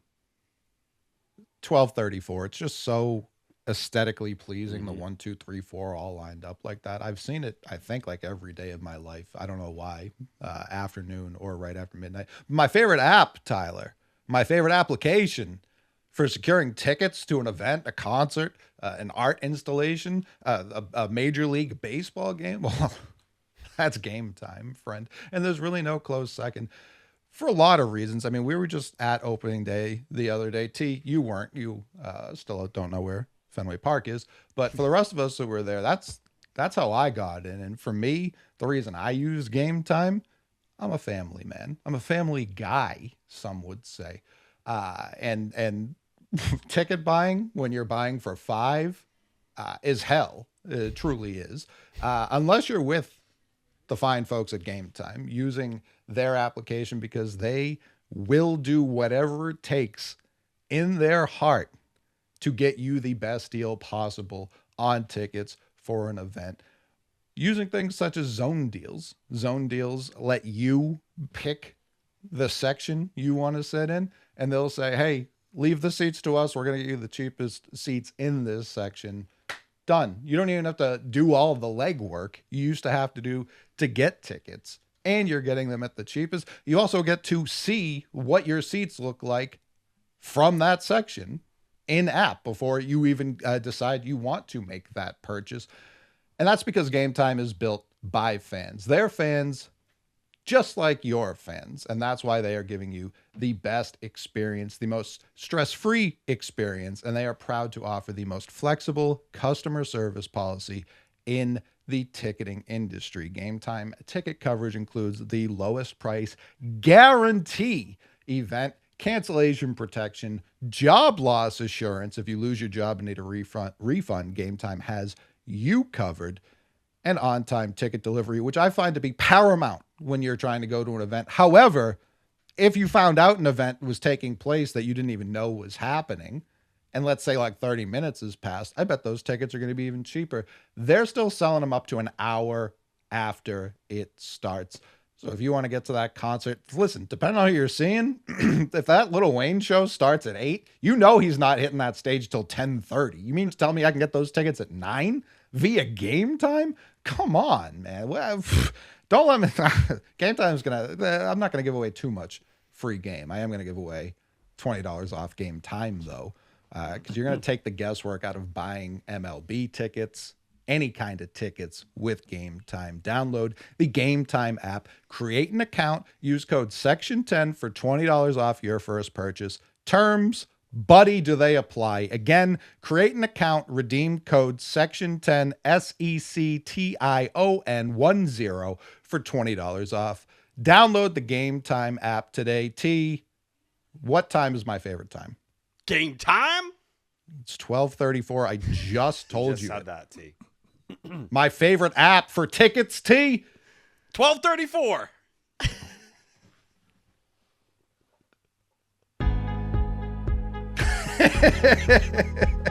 I knew he was going to say it too. It was so much better than he did. Always even using 12:34 for my tickets. Yeah. Back to the show. Okay. Series finale. First line here says, Flava Flav throwing out the first pitch today, can't lose. He didn't even stay for the Red Sox game. Yeah. No chance. He was at the Celtics game before it was like the 8th inning. He's just like me for real. He's Celtics like, oh, legit man. had a picture of him like On the wood? courtside while the game was still There's some going winners on. nearby. Yeah, I'll if go he's watch on the them wood- instead. If he's on the wood, he's Coley Mick. I mean, Coley Mick's on the wood. First inning thoughts. I will have no patience for Ranger Suarez sucking today, and even less if Walker Buehler starts carving up this Red Sox lineup. Next line, Trevor Story back on his striking out bullshit. That was bottom one. Buehler looks Still awesome. on that bullshit. Buehler looks awesome. Bottom one. Next line, Trevor Story with a dog shit throw to first, bailed out by Andujar being a dumbass and getting thrown out at second. That was in the top of the second. We've had the defense discussion about Story. Everyone knows where we're at on that. Willier, this one is a star. Willier with the hose to cut down Bogarts at second, so the Padres run into 2 outs in the top of the second inning. In the bottom half, Massa may be the fastest runner in the league. Duran 2-run double, thank you Jesus. 2-0 Sox in the bottom of the third. I can't believe they didn't pitch around Willier Abreu. RBI triple, best player on the team. Buehler out of the game. 3-0 Sox, bottom 3. Massa, RBI double. Been waiting for this inning since opening day. Unforgivable if they blow this lead. 4-0 Sox, bottom 3. Jackson Merrill, RBI knock. 4-1 Sox, top of the 4th. Manny Machado just kicked a ball into the dugout and got away with it. Runners advanced to second and third, top of the 4th. Ranger Suarez. People mad about that, I think was so dumb. Make a better fucking throw. Don't throw it in the dirt and the ball doesn't get kicked away. How about that? It's still such a Machado thing to do. So it's part Narvaez, throw it to the fucking glove. You're mad because the ball's in the dirt. Don't make a shit throw. He did. Yeah, kick the you ball. threw it at his feet. You threw a shit He throw. kicked Make a the better ball. throw. Who was he? Yeah, it's in the dirt. It was bouncing no matter what. But Who's he he throwing kicked at you? it. Yeah, and he went for a back pick. Guess what? Make a better throw. Throw it to the glove, and he's not going to kick it. He's still. Was he He throwing had a to ding a Durbin? guy for kicking a baseball. No, he threw to Contreras. He threw. Make a okay, better okay. throw. Make a better Gotcha. throw. Well, no one's saying it was a good throw. We're saying he kicked it because he kicked it. Dude, you But can save make it by a better making a throw. good Yeah, throw. we You agree. can We make a better agree. throw, and that doesn't They happen. can both exist. Yeah. You The throw like you sucked, play and it was regularly really shit stupid to kick a defense for this baseball. team. Make better decisions. Throw the ball better. Okay, Don't but he kick the still ball. kicked it. Yeah, because you threw it in the All dirt. right. Next line says Nick Castellanos 2-run knock. I have been largely unimpressed with Ranger Suarez through 2 starts. 4-3 Sox in the 4th. Then Ranger gets pulled. 75 pitches, 48 strikes, 4+. He came out for the 5th, did not record an out. 6 hits, 4 earned runs, 2 walks, 2 Ks, and a no decision. What did you see from Ranger T? The first 3 innings, he was putting on a show in terms of the defense. I felt like everybody was tweeting it, and we were hearing all his talk about wanting to win a Gold Glove. Usage-wise, 32% on the changeup, which is definitely an increase compared to a year ago. Very heavy on the cutter versus the sinker. Not a ton of whiffs, 3 on the changeup, 2 on the curveball, 1 on the sinker. Velocity wasn't down in a considerable way, at least in comparison to someone like early from the day before. But you look at what happened in that 4th inning, and the Padres completely changed their game plan. And they just started jumping on first pitches. Jackson Merrill did it with his RBI single. Manny Machado singled on a first pitch changeup. Even after Manny Machado kicked the ball away, like Cora talked about that after the game, like, oh, we got to play better defense. You walk Xander Bogaerts on 6 pitches right after. So guess what? It really didn't mean shit in the grand scheme of things. And then guess what Nick Castellanos does? First pitch cutter again. So that's the issue. They were changing their game plan at that point. First pitch, everything was middle dick balls, and they were ready for it. And his command and his stuff, like, if you can't put it on the corners in the way you need to, and he's throwing the ball down the middle, it's not good enough stuff to survive. That's just the reality of it. Remember? I think Will had mentioned this. Oh, Jerry, go. I was just going to say, we might be saying the same thing. But, like, how the pitch clock was going to affect Kenley Jansen because he was such a slow worker. And then it's like, oh, like, we just got Kenley Jansen, and he's never pitched with the pitch clock. Like, what if this dude gets gassed and he's not the same guy?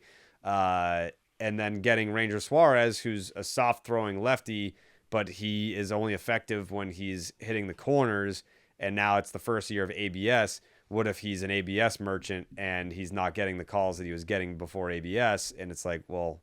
Or an umpire merchant. Yeah. Essentially, yeah. Yeah, that could be... That's a that fair looked like concern. a strike to you, and you called it merchant. Yeah. Yeah. No, I think we are seeing the same thing. Shout out to Will motherfucking Fleming who said it at our live show at Game On. But that was the first time it hit me. It's like, right, that's another layer of ABS where you got a guy that lives with off-speed stuff and deception. Now, if you're, if the book by the other teams is like, just take, get on base with walks, get this guy out of the game early. That's how you beat the Red Sox when Ranger Suarez is on the mound.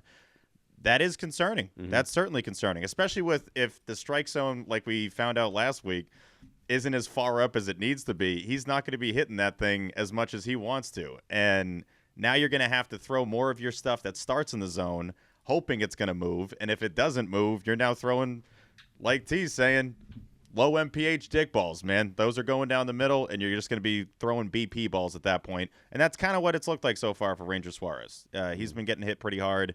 I did like the glove today, him showing that off. That was the first time seeing that, in a Sox uniform and all that. But he still stays undefeated in April. That doesn't really matter because the Sox lost, obviously. But it's been rough. And I don't really want this he's got to get loosened up or whatever. You got to stretch him out and all that. I don't want to hear it anymore. I understand he's only, I think, pitched 22 innings total at this point between spring training, WBC, and regular season. But the season's going. We're going. Like, everyone's under the same circumstances. He's not like a go deep into the game guy to begin with. No, he averages like 6 innings. Yeah, I do think Core made a pretty significant statement with how aggressive he was in the 5th inning. Like, this is a guy you were paying who got $130 million. And the minute he gave up another first pitch single to start the 5th, not even a question, not even a conversation. Give me the ball and go sit down. I thought Papelbon, after the game, listen, I don't agree with everything he says by any means. But talk about letting it rip on a player. He shit all over him for his body language. He shit all over him for his stuff. He basically said there's nothing he likes about Ranger Suarez, and like you should hit the panic button at this point in time. I'm not there yet, but that's going to be the conversation that's going to exist very quickly if it looks anything like this right now. And that's where you're going to get the comparisons to Alex Bregman and how you spent that money. You picked him, Jared. It's a pinky. Oh, go ahead. It's a pinky. I mean, you can still call on you. I guess. Yeah, go ahead. I was gonna kind of say that with Ranger, where it's just if you have a philosophy, then stick to it. Like you want tall guys that throw hard, and then you gave $130 million to a shorter guy who does not throw hard. And if it doesn't work out, then everyone's gonna point back to the signing and say you fucked up the Bregman thing, and then you had to pay someone with that money. Like the fans were never going to let you start the season pocketing the money that was supposed to go to Bregman. Like you had to spend it on someone. So this is the someone that you spent it on, knowing that he doesn't fit the criteria for a Craig Breslow type pitcher. Well, this is the weird thing, too, because Spear wrote that article right around the time they signed Suarez and was like, are the Red Sox changing their approach because of the ABS? Like, they used to like these guys that were throwers more than pitchers, and they were willing to buy into them for the swing and miss and all that. Now with the ABS system, where those guys not going to be able to get enough strike calls that they once did, where they, these guys around the zone with great stuff that weren't pinpoint command, how would they survive? Well, Ranger Suarez, now we're asking the question in the opposite way. And I will say what you will about going outside of what you like. They went and got Sonny Gray, and Sonny Gray looked like what we wanted in that first start to begin this series. It's tough. I'm very curious about the changeup usage today. To go up to 32% in this start when in 2025 he threw it 19% of the time. His usage hasn't looked anything like it did a year ago, and I don't know. I can't act like I understand what these tweaks are, or exactly what they're doing, but it's definitely questionable with the results.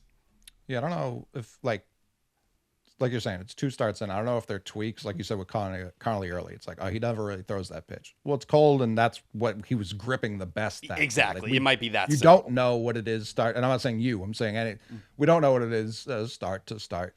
With the ABS thing, I do feel like at a certain point they need to stop treating it like it's some boogeyman where you can't nibble ever again. Because guess what? If you nibble once and you do get the plate, and they challenge it and they're wrong, now they're fucked. They won't use it again against you at all. And you kind of have them over a barrel, much like the Reds did to us in the CB Buckner game. Like that is where they need to be like, hey, pitch how you pitch. Don't change everything because of this thing that kind of like the Padres, I thought, let a lot of strange calls go Agreed. this They series. did. What were they doing? They could have won balls, and they just weren't challenging. like neck high fastballs that were getting called, and they were just like, I guess, like, I guess that's a weird call. We'll beat them. We don't need ABS to beat them. So go out and pitch how you pitch, man. Like don't just worry about ABS the whole time, because then you are fucked. Then you've got nothing. Like, and that's not good for anybody. But I'm nowhere near hitting a panic button. It's going to be a big change. I think the corners that they knew their whole life are not the corners anymore. The paint is different paint, and so understandable that these guys are going to have to adjust a little bit. I do agree that you don't want to just completely change your philosophy, but we are still in that time, and basically all of April is going to be this. You're testing out how you're going to work with ABS, how you're going to work on a new team, how you're going to work pitching maybe in a colder environment than you're used to, and that's okay. But all we have to go off of with Ranger Suarez right now is an 11 ERA in spring training, an 11.57 ERA in the WBC, and an 8.64 ERA with the Red Sox so far. Progressing. Yeah, he is getting better. He is getting better. But was and this is a month that he has one of his best ERAs in his career. It's like a 2.4 in April. So, like they said on the broadcast, I actually did a double take with the whole 7-0 thing in this month that he's just never lost in the month of April. That shows you he's ready for seasons. And understandable, it's a guy that doesn't go, get to 200 innings ever in his career, and he's a dude that you would think maybe has missed some April starts or maybe not been fully ready to go. No, he's been ready to go. So this is a regular for Ranger Suarez, and that's why we can be concerned about it. I just want to get through one outing feeling good. That's it. And that's what, like, through 3 innings, I was like, all right, like, we're going to get it. Even if it's 5 today, 5 scoreless, and you keep it moving, I think everyone's like, all right, you finally did it. It's just this very weird cloud kind of standing over the team when this guy is supposed to be one of the main anchors. He is one of the main foundation pieces of what you identify this team as with run prevention. A lot of people penciled him in as your number 2 starter. And if he can't be that, and I think there were fair reasons to question whether he is a number 2 starter, but if he can't be that, then it changes how you view this entire team. And when you pair what's happened with him and Johan Oviedo, now there's a lot of people just looking at your pitching acquisitions from the offseason and saying, like, I have a lot of questions. I don't maybe have as much faith in your ability to identify talent. And those are the questions that are going to raise. But to Sonny Gray's credit, in that first game, at least he showed you what you had been hoping for. But yeah, Suarez looking this way, it's definitely scary. I want to know what happened with the Oviedo situation too, because after he pitched in, what was it, Cincinnati? Where did they lead him to slaughter? Was that Cincinnati? Houston. Right after the game, he was like, I feel fucking amazing. And I'm not hurt. I'm absolutely perfectly fine. And then 2 days later, he's like, I'm hurt. I'm on the injured list. T. When he woke up Wednesday morning, he said he couldn't bend or flex his arm at all. Like, that was essentially the way he described it. Gotta be so yeah, for it to happen a day after you had already thrown, that's scary. But we had known the velocity was down in back-to-back outings. The fact that he's going to meet with Dr. Keith Meister, who performed his Tommy John surgery, to compare the MRIs this week, that's terrifying. That's not a good sign. Like a corny going to the dude Keith that's Meister? name is Keith. He's like, I'm the Keith Meister, baby. Woo! You know me. Well, even come see me, the Keith Meister. when you had that situation with Tanner Houck last year, seemingly on their part, they thought he needed a reset more than anything initially. And then they found out, his elbow's cooked, and you had it done later in the year. You guys remember Tanner Houck? Genuinely. Did he see the Keith Meister too? Yeah, come on down. Come on down, see the Keith Meister.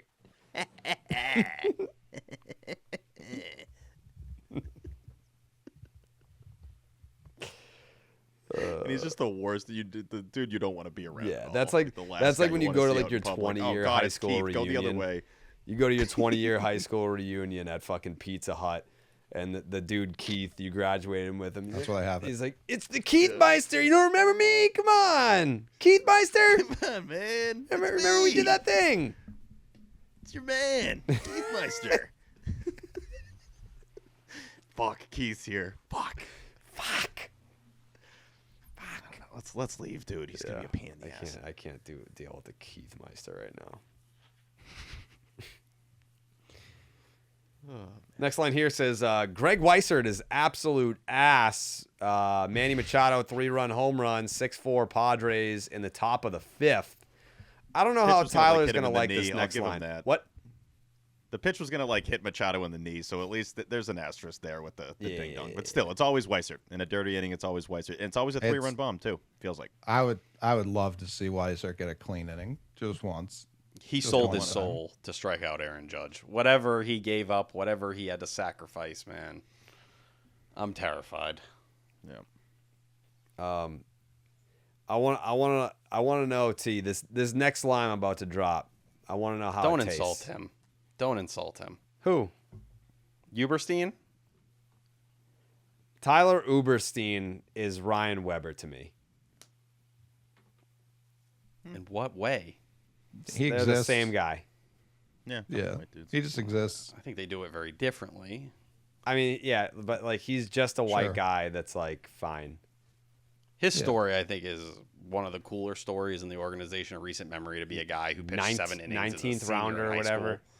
Yeah, and just to be a dude who had nowhere to play college baseball. No one was really willing to give him a chance, and he did it organically through pitching labs and doing all this different shit and experimenting. And he, blew out his elbow at one point coming up through the system and still found a way to get here. I thought his stuff was pretty decent today for what he gave you. I'm he not gave saying you what he's Ryan bad. Watson's been giving you. I'm not saying he's bad. I'm just saying he looks like a generic white guy that could just be your, Swingman. He's going to be a swingman. He's not going to be your 7th, 8th, or 9th inning reliever, but he's just a guy in the bullpen that's just a guy in the bullpen, yeah. Creative player in the pen. They did make the decision to protect him for Rule 5, and I think he would have been up last year if you didn't have some of the emergence from a Tolley and from a Connolly early. He was probably next in line, but Yeah, he gave you good stuff today. I don't know how much more you can ask out of him. Like pushing him for a third inning at that point in time. Like I think it speaks more to the bullpen and Cora's bullpen decisions than anything. But that's a pretty rough spot to be put in for your debut. I mean, this team doesn't For at give a least fuck the about kind of guys pitcher he making is. their debut. Like, I No, feel like they want it to go poorly, I think. Yeah, like fucking what's his name, Ryan Watson. Like they just threw him out there in the middle of the most crucial part of the game. They're not babying it. I would appreciate that, not being babied. If you're new and young, boy, do they treat you like shit. If you're old and you suck, you got as much free way as you want. You got it, pal. Yeah. They're like, what's Marcelo's age again? Oh, young? Fuck this guy. Young guy. Get him out of here. This guy sucks. Platoon. IKF. Shut up. Like he had 8 whiffs. Like it's a funky delivery, man. What the fuck Jesus is wrong with fucking you, Christ. dude? What are you doing, Coley? I don't know if you heard the world premiere episode of Down on the Farm. We're not 2 minutes into this fucking thing where he's like, I can say that here, right? And I'm like, are you out of your fucking mind? Like, what do you mean, can you say it here? Well, Lou, everyone gets banged. Monica will get banged for saying it about like a Utah women's hockey game. Like, you can't, the fuck are you talking about? Can we say it here? He's been saying it. Clearly, he's been saying it behind closed doors. Yeah, Oh, the way that and I it think just he loves slips out saying of it his behind mouth closed like doors. that. Yeah. T's still muted. There you go. I think it's a good way to describe his delivery. I think this is a that's great gotta stop time to now. promote Down on the Farm, which is the Coley Mick, Tyler Milliken Red Sox prospects show that we have on our Patreon. Yes, I've seen some snarky comments being like, we already have Sox prospects and it's free. Like, yes, but you don't have Tyler and the Mick man talking prospects in an expanded form. It's like, oh, so you're not going to talk about prospects on Section 10 anymore? No, but like usually those discussions are like 10 minutes, and this was an hour and a half of Sox prospects talk. And people forget that Ian Kundle is Coley's close personal friend who will be making appearances. Chris Hatfield, they're all friends of the program. People that cover Sox prospects will be guests on this show, which is bi-weekly. It's twice a month you'll get it. We gotta make up. We were supposed to do the bonus pod, but obviously we're at AMB all weekend, so we'll probably do two bonus pods this week. So you'll get the Padres pod, you'll get the Brewers pod, and you'll get 2 bonus pods. And then if you haven't subscribed to the Patreon yet, you'll sign up, and then you'll get Down on the Farm too if you're part of the Ketchup crew. Poor Ketchup crew, man. Like the whole point of the Ketchup crew is that you get to vote on the Clark's Ketchup Series MVP. You may never get to do that, unfortunately. It's out of our hands. Yeah, that's out of our not hands. up to us. It's been such a bad start to the season that it hit me mid-game. Oh, wait, when they were up 4-0, I'm like, that would mean Ketchup. I had to do the math. Like, 1, 2. Yes, that means Ketchup. But it didn't happen. And poor Bagzewski's cooked up a new Ketchup I know. song or video, hype video, and Yep. we just don't get to I didn't use know it. about that. He Oh, you tweeted didn't it know? out, didn't he? Yeah, I think What? so. 2K. From his Twitter account? Yeah. I didn't see it. You got him muted? No, I don't look at my home feed. I look at my mentions. Honestly, muted Bags? ever since the Discord has become a thing, I'm in there for like live fan reaction. I'm like keeping an eye on my Twitter mentions, but mostly in the Discord now. I just keep that up for the whole game. Even if I'm not like replying, I'm at least like seeing what the discourse is on there. No, I didn't see that. I'm excited to Bags look was at cooking. it though. I feel like look at that tweet. in the 3rd inning, it hits me that I haven't been in the live chat every time because I have my usual setup of like sitting down at the computer and like, all right, let's cut this video and do that. But when it hits, I always do hop in there. And there's exclusive He didn't pictures. tweet it. He said, if we get Ketchup tomorrow, I'm dropping a brand new Ketchup video. See you then. Yeah, that's what they were saying. I thought for certain he tweeted it. Oh, yeah, I he tweeted retweeted that he's that going to do yesterday. it. We haven't gotten Ketchup. Yeah, That's you what I made it said. seem like he tweeted a video. I was like, I didn't see that, and that's because No, it's- I didn't said text that way. he cooked up a new video that he tweeted about that he wanted to release after we got Ketchup. I don't know, Steve. Did he? Thankfully, this has been recorded. Steve, did he say? What's up? Did he say that he saw the video, or did he say that he saw a tweet about the video potentially coming out? I think it was a tweet because I think I said it too. But yes, Yeah, I might- Steve I might agreed have with me messed up as well. immediately. Yeah, you guys I agree. 'cause I thought it was. frauds. I'm trying to look it up right now. I thought it was a tweet. But talking about Ketchup, like the season win market that's rocking on Kalsh right now. Yeah. What is this finger motion? Well, I thought Two when outs. you mentioned the Ketchup voting, I was gonna say we have 2 new voters this year. Well, actually 3. Okay. Well, technically, thousands. That's right. But they only represent they only represent 1 vote though. Yes. Sure, but Yeah. they are mighty.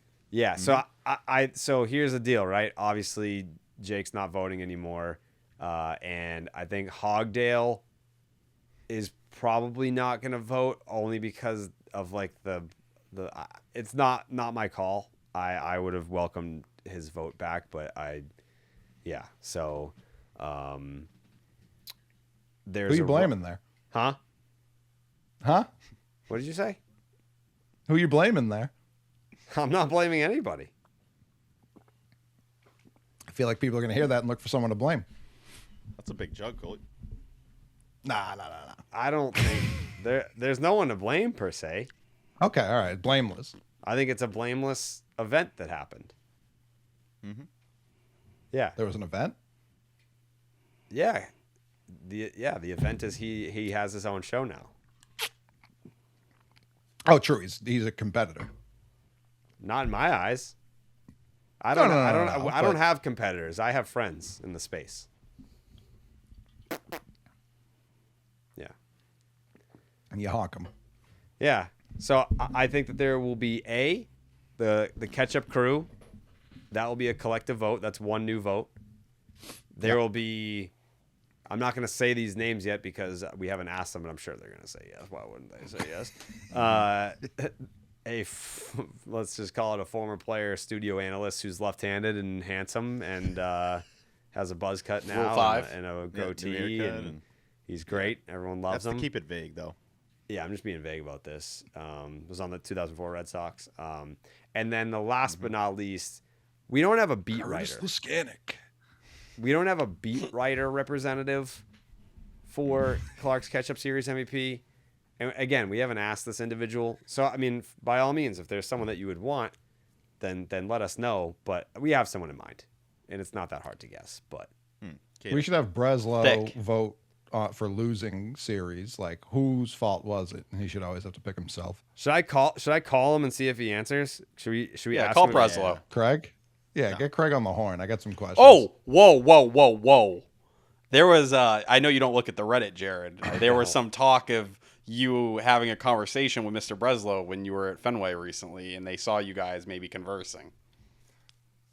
You guys were making out? Ooh. Is that true? Is that something that did happen? Is what something that happened? Did you have words with Craig Breslow when you guys were at Fenway this week? Technically, we weren't inside Fenway. Nope, that's what the When that's would what that the have thing happened? said. They described it that way. When It was would you have actually done that? it was actually very funny because Pete B was drunk, and Oh, Gonzo. we were going to Game On after the game, so we were walking past like Gate A to go to Game On, and I told Pete B to come meet up with us, and like Breslow is walking towards me, and I'm walking towards Breslow towards Game On, and then I see him. We stop. We're talking to each other, and then here comes drunk Pete, like, and he's like, "What's up?" Like, gives me this big hug, and I was like, "Hey," I was like, "Craig, this He is just Pete." rocks Breslow. Yeah, I was like, "This is Pete." Over the head, you suck. I was like, "This is Pete. This is Craig Breslow," and Pete was like, "I just, I'm sorry, Craig. I haven't seen him, so I'm just Keep tugging. Can you give me this moment, like, please, good- Craig? good to Shut see up. Do we fucking beat it? Do we? Get out of here. Yeah, he wanted to get a hug in first before he met Breslow for the first time. But yeah, no, we just had a little chat. So Kalshi's forecasting 86 wins for the Boston Pro Baseball team this year, and even me, the plucky optimist, had him at 87 coming into this season. Wow. Does 86? I know it's 2-7. We talk about it all the time. It's a long season. Long season. It's 86. 86 feels attainable. No? To It's me, attainable. It's attainable. Yeah. It feels attainable. Yeah. You know what sucks is like the Padres are a good team, so you shouldn't be like, man, like how do we not take that series like at home? They've been horrid. Like they've been like offensively the worst team in baseball, and they were playing just as bad as you, and then you didn't even look like you belonged in the same field as them the last two games. So Even more than that, I watched a lot of the Astros A's series. The A's came in to these last three games with the same record. The Astros were like dropping pop flies on the infield. They were playing like absolute assholes, and they look like the World Series Astros against us. So well, like they're not assholes. using They're my us as a teammates. barometer. Yeah, using us as a barometer really doesn't help at this moment. But right now, 75 plus wins is 88% on the Kalsh, on the She. So 75 plus feels if they're forecasting 86. I don't think we're saying this is a 74 win ball club. No one here is saying that, Did right? no one else get that No. reference? I think did. I missed it. When Chris Sale almost killed me. Yeah. Well, we were interviewing Oh my Chris Sale in God! Right. 2019. They're my teammates. I remember seeing and that clip. I'm like, uh-oh. Coley said something like they're standing around like a bunch of assholes about the Red Sox, and Sale Not just funny. like was smiling, and then he stopped. He was like, "They're not assholes. They're my teammates." And he was like, "Well, I was referencing when he tried to kill them all in the playoffs. Like Yeah, that's what we yeah. were talking about. Yeah. And he was like, that never happened. I was like, all right.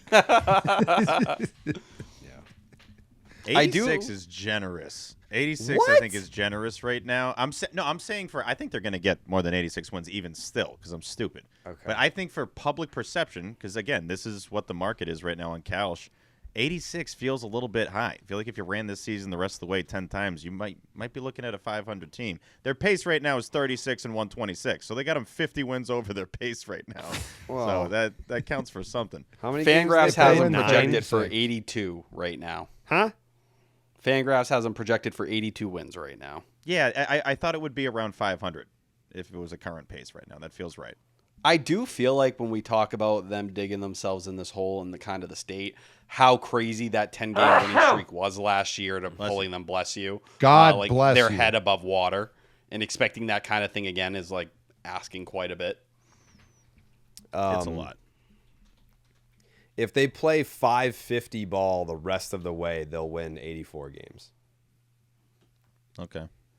Okay, I was so looking they're up just for this super month because, average. like, AC was talking about winning 17 games this month. I'm like, hold up, brother. I don't know if there's any possibility of that. If they go 14-8 the rest of this month, then they'd be over 500 entering May. I don't think any of us here or listening think they're going to go 14-8 the rest of this month. I with do the not schedule anticipate and how this that, team's no. playing. No. So they will likely be under 500 entering May. That stinks. Their winning percentage last year for the whole year was 549. I generously put it at 550 the rest of the way. That would get them to 84 Big of wins you. and probably miss the playoffs. What were they from, let's call it June 15th on? Bitch, I don't know. They were under 500 going into June last year. Yeah. It's easy to forget. Yeah, sure. I just think that this happens almost every year where they dig themselves a hole and then we spend the rest of the year being like, could they do it? I don't know. Is there enough time left to do it? I don't know. Steve? Yeah, I looked this up before the program because it felt like it was right, and it is right, even though it's tied. I wanted to see the worst 9-game starts in Section 10 history. Okay. It is tied with 2019 at 2-7. So Obviously, the best one was 2018, 8-1, and that's after they lost on opening day. They're like, yeah, we're just going to rip off 8 in a row. I mean, they ripped off like 16 in a row after that, basically close to it. 2015, they were 6-3. 16, they were 5-4.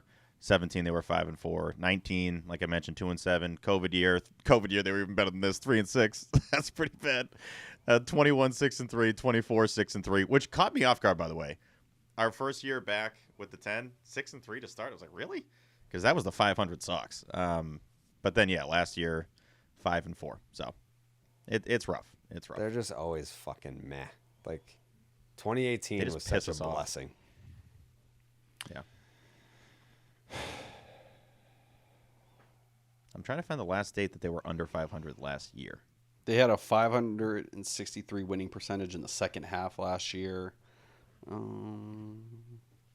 Looks like July 4th was the last time they were under 500 last year. That makes sense. Yeah, so it was the 10-game winning streak which pulled them above. Yeah. Right. And that's like what Cora talks about all the time is like getting over 500. They got to meet Donnie T again. Mm-hmm. Yeah, ripping and getting that hot. Like. That was the turning point.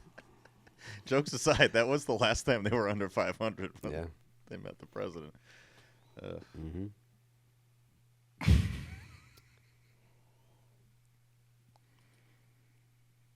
Yeah. Right. I don't know. Yeah, 86 seems like the best case scenario. I don't know about that. It seemed less and less attainable the more we spoke about it. Yeah. It does suck that when you see that number, it feels high, and it's like, fuck, 86. Well, yeah, That should be because the 6th highest payroll in April- baseball. And April 86 5th. is Like, fine. I understand when people are like, you got to relax. It's the first week of April. Like, there's a long season to go. But when you break down the math, it's like, can this team play 550 baseball the rest of the way?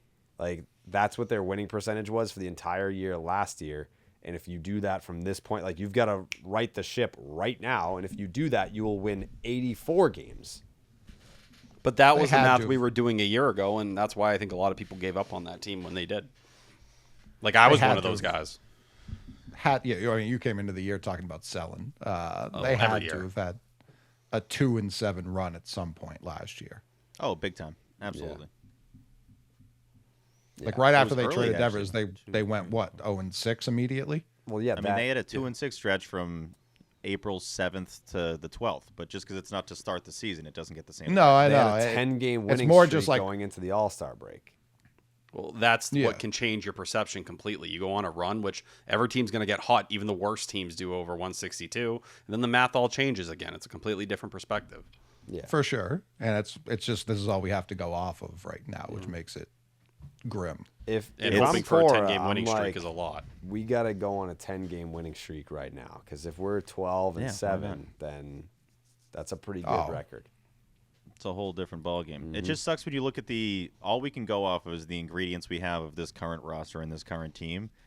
As it's constructed, does this feel like even like a 5-game winning streak team? Because I think they did that about 5 or 6 times last year, 5, 6+ game winning streaks. It's nearly impossible that you almost got to play perfect baseball for them to get a 4 or 5 game winning streak right now.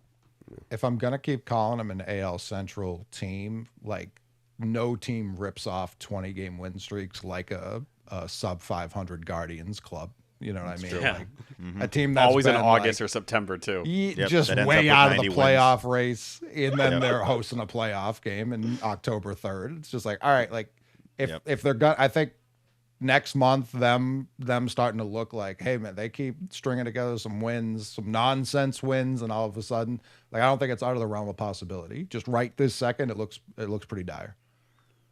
Before the 10-game winning streak last year, their last one was 2018 in July.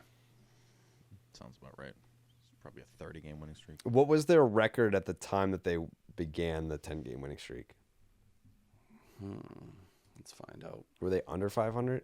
I think it was 43 and 45, The way Steve described it, it sounds like they were. and then 53 and 45 after. There we go. That's adding 10. That's some quick math right there. Good take. Good take. Promo code Section 10 on the Kalshi app. Well, and you got to be careful, man, because like as much as you want to talk about that, the AL East is going to be even tougher this year. And the way the Yankees look like pitching wise, and the fact that they're going to add Garrett Cole and Carlos Rodon should make you nervous. That should help out, though. They're bad. take. Wilyer Abreu is the only player on the team that I'm not mad at. That was a double in the bottom of the 7th. Next line, I take that back. I love Massa, always have. 2-run game-tying double makes it 6-6 in the bottom of the 7th. Can I say something real quick, Jared? Yep. It annoyed the hell out of me and has so far this season that a 6-4 deficit in the 7th inning feels insurmountable. It felt quasi-insurmountable in the 6th inning. I'm like, that's where we're at right now. Understandable today they actually put up 6 runs. But if you're this version of the Red Sox and you score 6 runs and don't win, that just can't happen. Like the way you're built right now, it genuinely feels like 2 losses when you can't get this one with Walker Buehler on the mound. Like, come on. Yeah. If you score 6, it should feel like a blowout, like you won 6-2. Yes, that should feel like 12. Yeah. Nessa Camera Guy had that hitting off the base of the wall. Jackson Merrill home run, 7-6 Padres in the top of the 8th. Sack fly Tatis. There's no chance the Red Sox score 2 runs off of Mason Miller, 8-6 Padres in the 9th. Mason Miller might be the best relief pitcher of all time. Red Sox strike out in order. Red Sox lose 8-6, fall to 2-7, and that's the notebook. Mm-hmm. And you were 5 for 11 with runners in scoring position in that game. Still 0-5 this year when you strike out 10 times or more.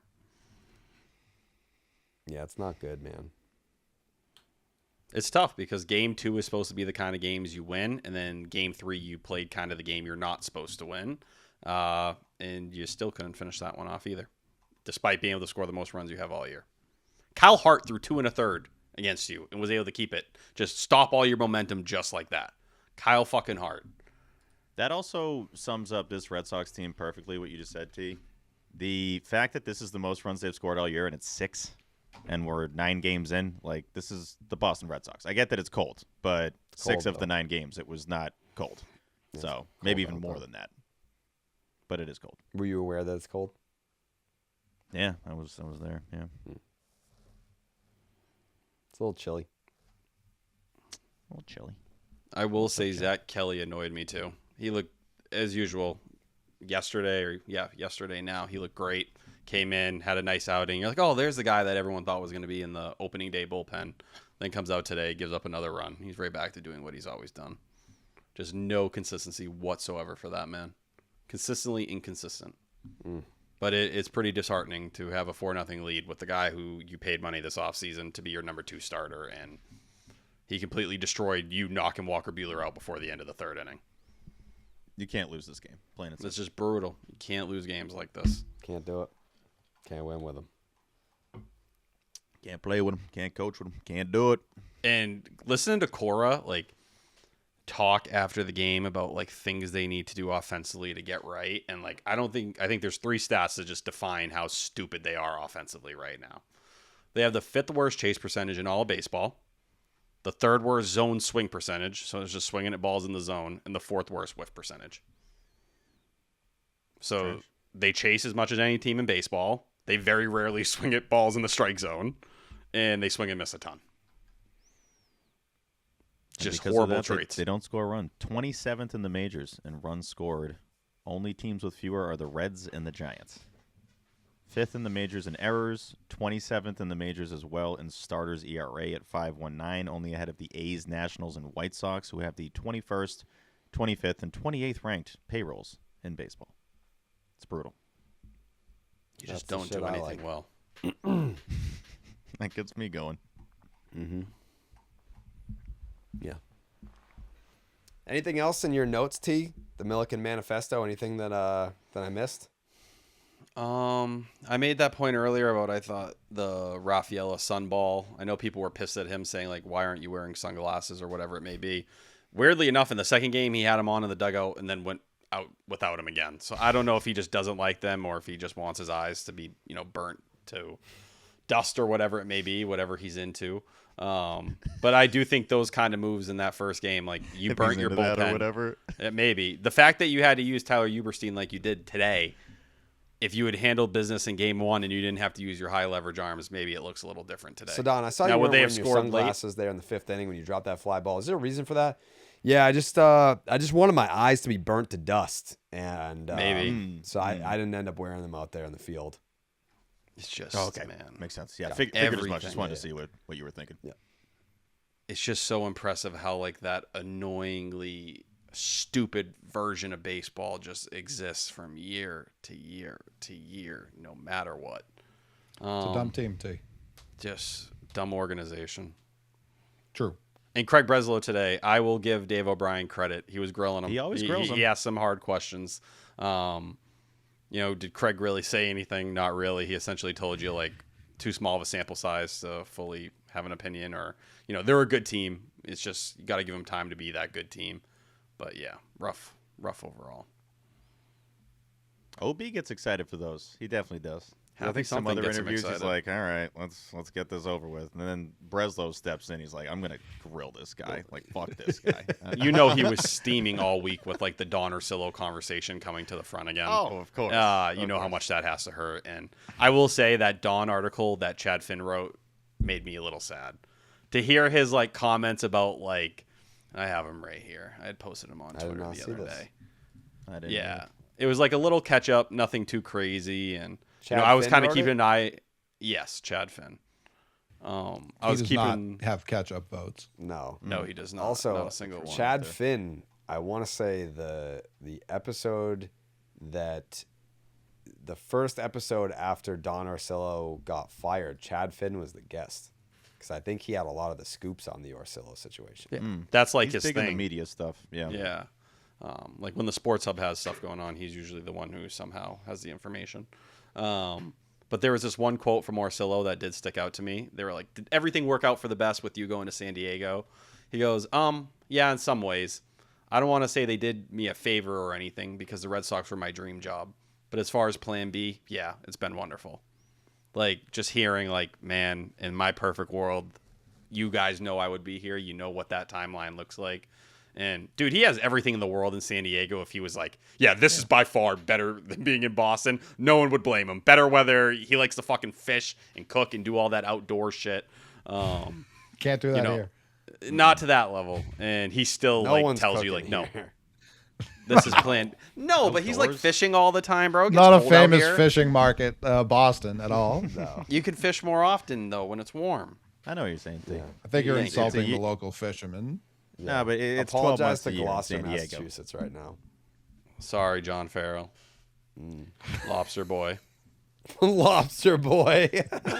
That's what they call him. T, this is not a breed of human you want to be on the other side of, especially with how badly you fare in water. Oh, no, dude, those people are fucking, they'll burk you, dog. Like, you'll go out on the boat, they don't find you by the morning, you just went off the top. Yeah, I don't swim well. Never have. No, Yeah, You let know, him know. you know a decision sucks when 11 years later it still feels fresh. Like when Don comes to town, it's like, man, like that wound still feels fresh. And it's been 11 years since he was calling the games. So that kind of speaks for itself, the impact he had here and how much he still feels a certain way about it and how much a lot of Red Sox fans feel a certain way about it. Yeah. I think it's a great point. Most people would take him back over a lot of the players that have left in a very stupid or dumb way here, at least in our lifetime. My name is most people. I would argue if they had been smart enough to keep him, all those players would still be here too, Interesting. because it Why? would be a sign of an organization that makes correct decisions and not knows what the they're doing. dumbest one possible when presented with relatively easy ones. Is this what, his 11th season there? 2016 That's what was the Steve first just said. one? Yep. Oh, was that it? that I'm was the sorry. number. I didn't hear that. I said it twice. Third time? No, you got the third one. Thank Yeah. you. There we go. Wow, it's 11? been 11 years since Don Orsillo's been gone? Fun fact. Yeah, that's a good point, Jared. What the hell? Sheesh. Does that say 11? Oh, I did have another thought. Alex Cora, when he saw Xander, goes and has this beautiful moment. When he walked up to Walker Buehler, it was like Walker Buehler was on fire and he was trying not to get caught. He walked up, touched him quick as could be, and walked away. It looked like there were no words or anything, which I genuinely enjoyed. Well, I was happy to watch Walker Buehler get hit around today. Wasn't there something about the end of the Walker Buehler era where like they didn't wanna told go to him the not bullpen. even show up that day? Well, yeah, they eventually released him, but he didn't want to go to the bullpen. Remember, they tried that. days. Well, I Don't show up ever I again. think they DFA'd him not face to face. That sounds right. That sounds right. Yeah, I think it was like, obviously the Red Sox were home, but I think they probably like called him the night before and was like, "You're DFA'd. Don't worry, we'll mail your shit to your house or something." Like, I don't think that he like came to the clubhouse, got DFA'd in the office, and then left. I'm pretty sure it was like a contactless It broke exchange. up via text type deal. Yeah. Just seemed like a relationship that never worked out too well here. Pirates go of legends. Yeah. Yeah. Whatever. This is what it is, you know what I'm saying? No Taikus, no Ketchup, no voting, no Stop and Shop Look Ahead song, but we will have one, right, T? Oh yes, definitely. Yeah. Okay. Quick I'll send a early snippet. scoreboard watching too is I am pulling way ahead in the season series predictions market. You predicted I they were got going two to of lose those 2 out wins. of Nobody 3. else has one. Are you up 2-0 right now? Yeah. Okay. I think I always said get that hot they were in the gonna middle of get the year. swept in this series. I Correct, think so we you're tied still last wrong. year, Coley. Did we tie? Either we tied or you pulled ahead right at the end. I had a Yeah. lead in the middle and then you caught Shout up. out to who keeps track of it because that's a lot of work and I appreciate it. Didn't I win by winning percentage?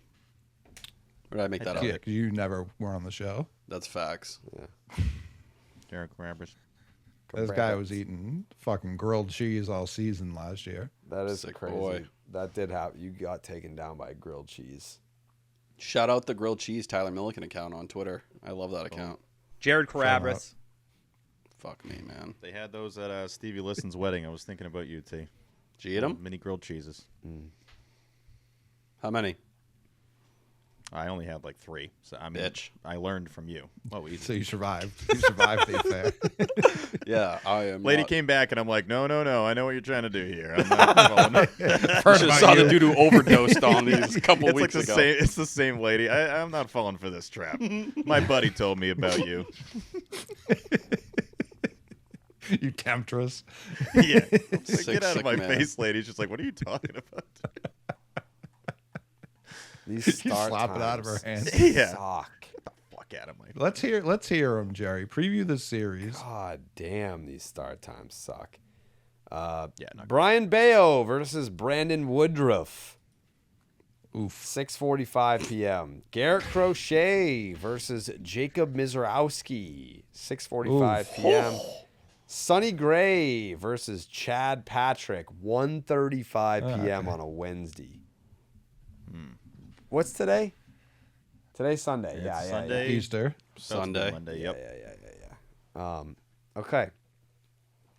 Brian Bayo, he went 4 2/3, 8 hits, 6 runs, 5 of them earned, 3 walks, 2 Ks, got the loss. The bad, his velocity was down in his big time in his season debut. Sinker down 1.2% or miles per hour. 4-seam down 1.6. The good, Bayo has insane number of whiffs against the Astros. 19. Woo! This was tied for the second highest of his career. He got 7 on the cutter, 64%, and 6 on the sinker, 38%. Kind of insane. The 19 whiffs only resulted in 2 strikeouts. Very bizarre. He really was hit. He wasn't hit all that hard. Only 7 hard hit balls out of 20. Brandon Woodruff. 5 innings, 4 hits, 2 earned, 6 Ks, got the dub. His last time out, Woodruff was extremely efficient in his 2026 debut, throwing only 67 pitches to get through 5 innings and get the win. Big-time fly ball pitcher, as he only had 2 groundouts in the debut to 11 flyouts. Woodruff is also known for his changeup. He hasn't allowed more than 2.2 walks per 9 since 2018 and hasn't walked anyone yet this season. Garrett Crochet, 1-1 at 3.27 ERA, a 1 whip, 12.3 strikeouts per 9. Interesting flip in Arsenal from Game 1 to Game 2. Game 1, he threw his 4-seamer 30 times, his sweeper 8 times. In Game 2, he threw the 4-seamer 14 times and the sweeper 17 times. The sweeper has allowed 3 of his 4 extra base hits that he's allowed this year, the only home run as well. You remember that, the Carlos Correa 3-run home run. Strikeouts have been his best weapon so far with 15 through 11 innings. Interesting home road splits last year. That was a 3.02 ERA at home, a 2.25 ERA on the road. He'll be going up against Jacob Mizorowski, 1-0, a 2.45 ERA, a 1 whip, and a 14.7 strikeouts per 9. The fastball is no joke, 98.6 miles per hour. 13 of his 18 Ks this year with a 47% whiff rate. That's the fastball. Last year, his slider was dog shit. Opponents hit 293 with a 534 slug against it with only a 20% whiff. That's why he's throwing his fastball 63% of the time so far. He's allowed a home run in both starts this year, both on the four-seamer. He has 3+ walks in 7 of his 17 career starts. Sonny Gray in the finale, 1-0, a 4.50 ERA, 1.10 whip, and a 7.2 strikeouts per 9. The sinker gave way to the cutter as Gray's number 1 pitch in his second start, but the sinker was still high usage as the number 2 pitch. The cutter has been his best pitch so far this year. Hitters are 2 for 9 with 0 extra base hits and an average exit velocity of 85.3 miles per hour. He's yet to walk a batter through 10 innings this year. Righties are still having a good time against Gray, though, an 804 OPS and 27 ABs. Lefties just 3 for 14 without any extra base hits against them. Chad Patrick, 1-0, an 0.96 ERA, 130 whip, 6.8 strikeouts per 9. Not 100% sure on this guy starting. Patrick was solid last year as a rookie. 3.53 ERA, 119 and 2/3 innings pitched.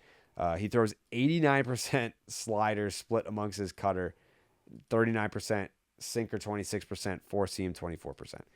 Was right around the same last year, so this isn't a fluke. Doesn't throw crazy hard either. The four-seam hasn't been the weak link like last year. For his career, he has a 4.30 road ERA and allows a 7.43 OPS to lefties. Again, that is Brian Bayo versus Brandon Woodruff. That is Garrett Crochet versus Jacob Mizorowski. And that is Sonny Gray versus Chad Patrick. The 2-5 Sox taking on the 5-1 Brewers. 2-7. This is the time that I received it. 2-7 Sox taking on the... What are the Brewers' record? Yeah, I think they're even better, right? They must be. The Brewers are 7-2. The 7-2 Brewers against the 2-7 Red Sox. Wow. Prediction time. Coley. Nope. Whoa. Wrong. Whoa. Come Incorrect. on now. When I look ahead, and you wind up dead, if you don't listen to what Steve says, even then you might still wind up dead. Caught in a tornado, get smoked by your neighbor shed. When I look ahead, when I look ahead, Billy's gummy bears, chew 'em with your mouth.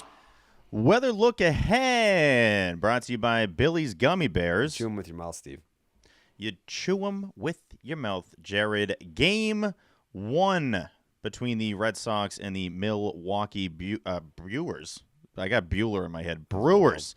Roman Anthony rookie card bobblehead night. Very excited to get one of those with Mikey on Monday. That's a cool one, Red Sox. Really good job. That's one of the cooler ones I've seen in a minute. 6:45 p.m. Eastern first pitch. I agree with Jerry. I hate these. Mostly sunny, 47 degrees, 0.1% chance of rain, 14-mile-an-hour winds blowing towards the pesky pole. Game 2, Tuesday, also 6:45 p.m. Eastern first pitch. Mostly cloudy, 42 degrees, 0.1% chance of rain, 15-mile-an-hour winds blowing towards, you guessed it, the pesky pole again. Jeez. Game 3 series finale Wednesday, 1:35 p.m. Eastern first pitch, 46 degrees, mostly sunny. 12% chance of rain, 11-mile-an-hour winds blowing in from center. So likely no rain in this series at Fenway Park before the Sox head on their road trip to the St. Louis. But it is going to be cold, folks, and it's not going to be fun probably at AMB. But again, that game 1, you can get yourself a bobblehead, so that's always fun. That is your weather look ahead, as always, brought to you by Billy's Gummy Bears. You chew them with your mouth. Wow. Prediction time. Tyler. Let's go and be positive I'm going to go 2 out of 3 for the Red Sox, even though when I think back to May last year, that was really arguably their rock bottom when they played the Brewers and got their teeth kicked in. But Garrett Crochet, I don't expect 2 bad starts in a row out of him. Mizorowski may strike out 30 in 5 innings, but I have hope that Garrett Crochet will be able to go longer in that game. Somehow he's done it, folks. It will be the craziest thing. Brandon Woodruff Goes doesn't into walk extras anyone. and he's just still chucking them up there. There's only 15 outs possible in 5 innings, but he's got 30 Ks right now. Yeah, Brandon Woodruff doesn't walk anyone, so he does kind of feel like a weird matchup for this offense that they're just not going to be able to figure him out. Give me Garrett Crochet and Sonny Gray somehow carrying you to 2 wins and the offense just squeaking by. Do I feel confident? No, but if they lose another series, I don't know what I'm going to do with myself. Steven? Do I fully believe this? No, but I got the Red Sox getting swept.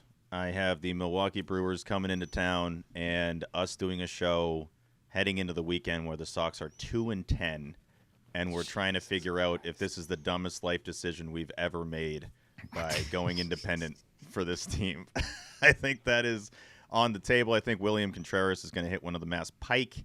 I think Mizorowski is going to shove, and I think the Red Sox bats will stay cold because it's going to be very cold at Fenway. The McMahon? I think that's super realistic, but baseball loves being really stupid sometimes. Like Mizorowski, I can't think of like 2 worse pitchers this team needs to see right now than Brandon Woodruff and Jacob Mizorowski back to back. And then you factor in, if you thought like the Padres bullpen was terrifying, the guys the Brewers just pull out of their ass are all like, wait till you guys get a load of this Abner Uribe fella when he just trots out there and you got nothing for him. So these games, like, you got to get up early and then you got to hold them down and not let them do anything. You got Sal Frelick coming home. You got Christian Yelich. Feels like he's coming home. He's never Sal played for came us. out of David Hamilton yesterday with a injury. Oh, was he hurt? I didn't see that. Yeah, Dave Hamilton. It was either I'm sure today or he's going to be yesterday. great. yesterday. He's going to be great in this series. I'm almost certain. I imagine one of the but my prediction for this series is next show we're going to be asking, like, is Caleb Durbin even better than David Hamilton? I think that's the conversation we're going to be having Hamilton's next cycle. show. It's possible. But like, even Chad Patrick is a decent pitcher. So like, I don't think sweep's out of the question. I think 1 and 2 again.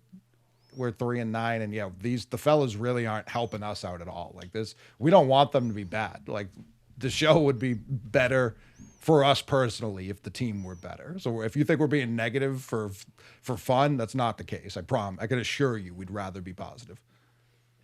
Yeah, I was also thinking 1 out of 3 for the Sox. And I think because it's super annoying, like this team is super fucking annoying, it's like you would look at the pitching matchups and say, well, it's going to be the Crochet game. It's like, well, no. You got to score. Yeah. Yeah. Yeah. I think, they probably win the fucking Bayo game and they lose the next 2 where it would make Chad more. Patrick carries a no-hitter into the 7th. Yeah, like you would have a much better chance of winning the next 2 games. So it's like you're gonna win the first one and be like, oh, guaranteed Ketchup. We got Crochet and Sonny Gray. Like those are the 2 guys where we have our best shot to win. Nope, you're gonna lose those 2. So Poor Sonny Gray, starting the season with only NL Central matchups after he just got out of the NL. Like no one knows him more You can't escape. than these guys. yeah. I will say, I don't know if I could have lived through Kyle Harrison making a start against this team because the 35 tweets I get every single time he's on the mound are slowly killing me. They're slowly ending my life, worse and I than can't deal James with it. Tibbs the third hitting fucking 650 with a 3,000 OPS. When I woke up and saw that, I genuinely, I had to read the tweet 3 or 4 times for it to actually sink in. The Red Sox fucking hated him. They despised him. The idea of him made them sick to their fucking stomach. I feel like Craig Breslow threw up 3 times when they agreed to the Rafael Devers trade. And to flip him for Dustin May. They're just like, yeah, Zach not a Earhart, guy. too. This is not a guy. Yeah, No. you can have him. Immediately, When they too. got rid of him, I'm like, okay, he must suck. There's got to be something I'm just not seeing here. It's like, no, he's good. No, he's the best. He's the best minor league position player in baseball right now. He just got here and was like, everything you guys do. I- Out. I've recently called him in private chats with certain people. I've recently started referring to him as Red Sox Fernando Tatis. Could be. That's who we traded away. It's For a Josh shitty Fields. rental pitcher. It's fucking Yordan Alvarez for Josh Fields. Yeah, I mean it's Tatis for like James Shields. Like it's any of those. Take a pick.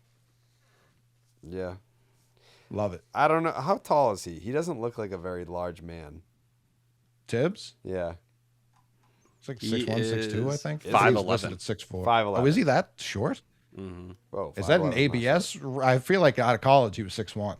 Might be. This is just what's on his B-Ref page. That's what I mean. He would have got remeasured this year, so maybe he did shrink. Yeah, Everyone did. 5'11's not superstar height unless you're like me or Mookie Betts, and he's like 5'8". He was 6 feet in college.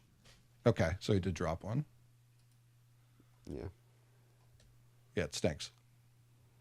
that was my final thought. Steve, final thought?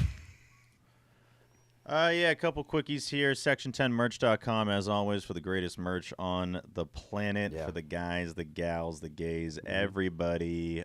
Sign up for the Patreon. I've been having a blast, and I will speak for the fellas as well. I'm sure they have in the live game chat on Discord. That has been awesome. You never know what you're going to see in there. You get maybe different versions of T's nipples. So if that's a reason to sign up for the Discord and the Patreon, you should do it. No Wally Head Selly sucks. I'm not going to lie. I'm upset about it, obviously, but not having another one sucks too. Like, this team wasn't ready for the season. I think they were surprised that baseball started. And I bet that they're using the WBC as an excuse. Like, I don't know, dude. Like, way to have 'em 80% of ready. our team was at the WBC. So, like, we just couldn't do it. Way to have them ready, Jeff. But, yeah, they weren't ready to go. They don't know how to use the ABS system. They still can't field. The rotation wasn't ready. I don't know. Ranger Suarez needs another like 20 starts until he's ready to go. I hate this shit. But lastly, what's up? What's up, Coley? It's just not a very like. There's nothing right now to be like. Well, we got that. There's not like we got No. we got Yoshida, we got Willie. That's it. You know what we got, Coley? We got one of my favorite things they've ever made at Fenway. I do love the are little going City crazy Connect for these. jug. Oh, this thing's awesome. People are like, do they sell them at the park? Obviously. Like, that's, I have it. I have it at the park. Like, the amount of questions on that tweet that were like, wait, did you get that there? Like, yes. No, I brought it. That's what I I bought it fucking at Target and I brought it to the game. Yeah. Dude, they have these things at Walgreens. fucking duh. What do they Yeah, come on, with? man. I got it at Sal's Pizza, and then I Come here, brought it. come here, real quick. Are you the stupidest fucking person to ever live? Where did you get it, Steve? Like That's- Fenway Park. all right. in the Yeah, park? at like, Fenway Park, dude. Where in the park did you get it? I think they have them at a lot of locations, but the place that I'll get bevies or pizza and all that is normally the one right by the Boston Strong jersey when you walk in. So essentially, behind home plate. You can't underneath miss the it. seats. Yeah, you literally can't miss it. But yeah, if you're If looking you for walk these, in, you'll see these for sale. they sell them at Fenway Park because But that's where I took them. what did you drink out of that? A soda, an alcoholic beverage? Oh, a Vod Lemmy. Vod Lemmy. A little Vod Vod Lemmy. Lemmy. Yeah. How of much course. does that retail? No free ads, but how much does that retail? Oof. I don't know. Is that a I didn't even- 1999er? I'm not gonna lie. I didn't look at the price because I'm like, I'm gonna hate however much this costs. That's fair. So I just tapped the card and kept it moving. But yeah, people are calling it the cup of the summer. So shout out to this cup. No, 'cause they're it flying might- off the shelves. They are. flying. It might be the highlight of Fenway of A and B this summer. So I we'll see. want one of those. Yeah, they're Yeah. excellent. I need one of those. I Yeah, think do they have a yellow one too? Yeah. They do. They Yeah. got green and yellow. Yep. And you can pick what straw you want, clear or yellow. Wow. Yep. And you get them at Fenway Park. I kind of want to In Boston. suck a Tito's Gingy out of that. Yeah, you can suck a moon out of this thing. You Yeah. can do it. You can suck whatever you want out of I this feel thing. like you can't drink a beer out of with a straw. Yeah, you probably Well, you shouldn't, but I'm just saying. just you unscrew could the suck. top. I guess you can, but like When I think about sucking, don't use the straw. Straw, I'm thinking like a milkshake. Yeah. I'll just give him an added shout out here because it acts just like one of those coolers would. You just like squeeze it in, and like that's what a cooler lid would do. And it has like the little crossy doos thing, the little pattern on the top. Oh yeah. It's got the little side handles that like you would lift a cooler with. Yeah. That comes with the straw. You Yeah. just said that. I'm convinced you don't listen to anything I say, Tom. No. So you put drinks in this thing? Yeah. Where do you get this thing? Well, Tyler doesn't know where Fenway Park is, so like he's like, Fenway Park? What the hell even is that? I've been coming up with my final thought. I'll own that. No, you're good too. You're good too. But yeah, that'll do it. And what did you say it costs? It's probably doesn't a know. lot. Yeah, I know. My guess is $30, $20 to $30. I think that's with the drink in it. With the drink in it. Yeah, that's fair. I didn't factor that. I'm gonna go $24.99 with drink. Like final answer. The lobster poutine's $39.95. That was gonna be my next question: is if Steve got the lobster poutine yet? I'm gonna say something a lot of people are not gonna like. You're never gonna get it. I've never had lobster in my life. Wow. You're not I didn't missing have it until anything. about a year ago. You've never had lobster? I don't do seafood, dude. It's all squishy in your mouth. I don't No, like it. no. You don't like fish and chips? No. Nah. Steve, you might. You might. I've had clam chowder. That's about it. How many times have you I seen was me growing eat up, I thought it was lobster and you've chicken. never been like, let me get a little piece, let me try it? That's a crazy thing to ask for a piece of. To be fair. Yeah. Not with me. All I do is share. No, I feel like you never bring offered that up. some when we were at dinner a couple months ago to me. And When I you got the usually lobster get tail? 2. So like, yeah, I'm happy to share a little piece with my friend Steve. One of these times I'll do it. I'll do it with you. You're not Fish gonna and like chips is a fish chicken tender. That's the thing. I'm 35. Like I know what I'm gonna like or not like. Nah. You're like, oh, you should try it. It's like, man, I Nah. just don't really want to. Nah, we're gonna if you're down to at least try. It's so I'm only saying this, Steve, because like lobster is probably my favorite food. I know you get it all the time. Yeah, so Well, next to steak tips. yeah, I had steak tips tonight, and last night. There we go. Yeah, I went to And Friday. what is it called? The Double Bowl or some shit. Little dub B. The Double Bowl. Yeah, shout him out. I went there. Tommy, the bartender, loves the 10.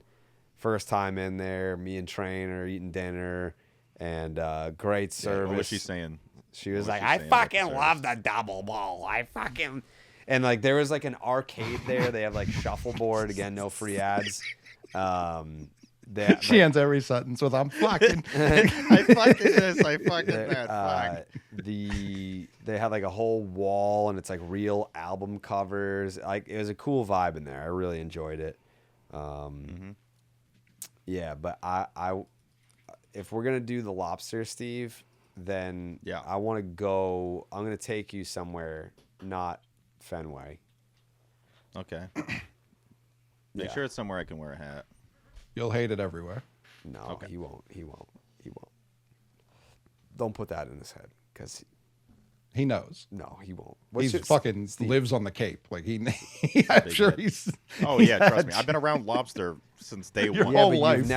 you've never eaten it, so how would you know? No, because I'm like, there's burgers and dogs that are always at the lobster All party. right, I'm all like, right. yeah, give That's me a those. fact. That's a Snapple fact right there. Those take precedent all the time over a lobster. You don't- I mean, like, people make fun of me for my eating habits, and we got this kid being like, I only like burgers and hot dogs. We have pretty similar eating habits, I would say. You're ahead of me, but it's not by much. You think that you're worse? In terms of pickiness, probably. Yeah, I eat the I same think shit that's- all the time. I think it's like he's saying pretty close, but yeah, I would give the slight edge to Jared, but it's not Yep. I'm a worse. chasm by any stretch. No. No, you're better. Steve's worse. Yeah. T, final thoughts? I just wanted to say thank you to everyone who reached out about Down on the Farm. Like a lot of people in this community who like do prospect coverage who are like saying a lot of kind things and that they really enjoy the episode. In terms of prospect talk, just a couple highlights, which we will dive into. Really good for me and Coley. If you do listen to the pod, guys that we are higher on, Anthony Ianson, his first start was kind of everything you would hope for, what we've seen going on in spring training. 14 whiffs, second most of any pitcher yesterday at high A. Justin Gonzalez has smoked 2 home runs, both pulling the ball in the air, kind of what you were begging to see this year. Because if he starts hitting the ball in the air, that prospect status is about to skyrocket. Christian Campbell hit his first homer of the year today. It's to right center. Has he pulled the ball in the air this year? No, he hasn't. Fucking guy. What? Just to give people just a nibble, we're going to get into it when we record 2 weeks from now. And lastly, Roman Anthony, his comments after the game today, once again, always saying the right thing. It does get old hearing like negative, talk and having to hear him have to be accountable for all this stuff, but always seems to say the right thing and kind of says what fans are thinking and how they're feeling, and credit to him because there's been guys in those positions that haven't always been willing to do that, and at 22 years old, he doesn't, shy away from that by any means. Call it. Yeah, shout out Justin Gonzalez, who I'm going to talk about a lot this year if the major league team continues to play like this, because he rules. And I don't know if I'm comfortable with Craig Breslow knowing he's alive.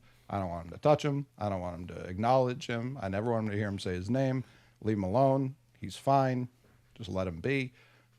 Just for people who aren't subscribed, I listed him as my number 4 prospect in the system. T, does that sound right? I believe so. Yeah, I think 4. without revealing too right much, here. me and you had Ianson at 3. Yeah, we had Ianson 3. I had Gonzalez 4. You said he sucked and you never heard of him. Yep. I not only is he going to skyrocket in Red Sox prospect circles, but nationally he's going to be on that top 100 soon and very soon. And I don't know that he's going to stay at the bottom of that list for very long. He's a very large guy, and I love him dearly.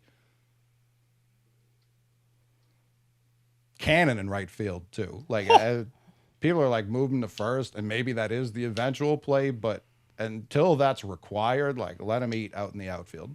An arm Roman Anthony would kill for.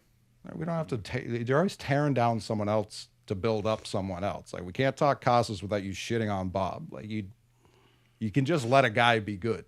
Love the Tristan Casas update we got over the last couple of days. One of the few positives I've had in my life recently. Bobby Dahlbeck. Bobby Dahlbeck.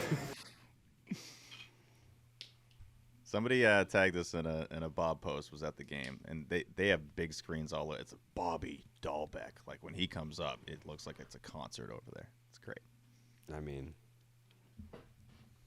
he's a star. He is the moment. In Japan. It's an I'd rather important be a star country in baseball. Japan than a star in fucking Worcester, Massachusetts. He's that too. It's true. The amount of dudes that come through this system that say Worcester, come on, guys. Worcester. Like they had a clip, the social team, Totally. of pronouncing like local names. Durbin failed by far the most. He was saying some stuff that sounded Spanish. I'm like, come on, man. Like it's Massachusetts. Like there's no way it sounds like that. But Worcester, not Worcester. Totally, our guy says Worcester. I remember Christian I mean, Arroyo they are was called a the Woo Worcester Sox. guy. I can see how that's confusing. I get it, but it's if you're living there, I would know what it's called. It's no Brockton, man. Not from like Hingham. Like, come on. It's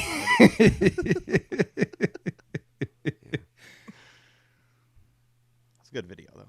Great video. Yeah. Section10merch.com.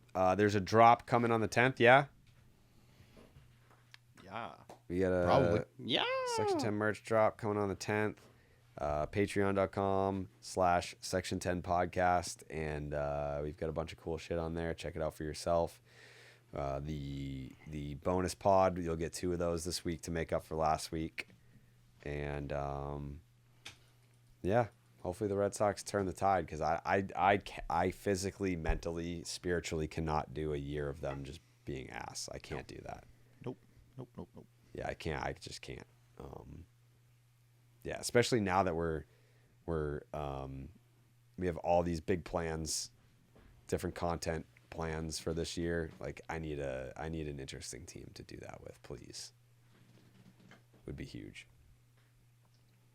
Is that it for final thoughts? Yeah, we got everybody. Mm-hmm. Okay. Hopefully we have Ketchup the next time we see you guys. Well, the next time we see you guys might be a bonus pod, to be honest with you. So, But either way, thank you all for watching. Thank you all for listening. Thank you all for subscribing to the Patreon. And thank you all for coming to the live events. Thank you all for engaging in the Discord during the games. Thank you all for buying the merch. And thank you all for being you. We love you guys. We'll see you on Wednesday night, Thursday morning. Ba-doop, doop.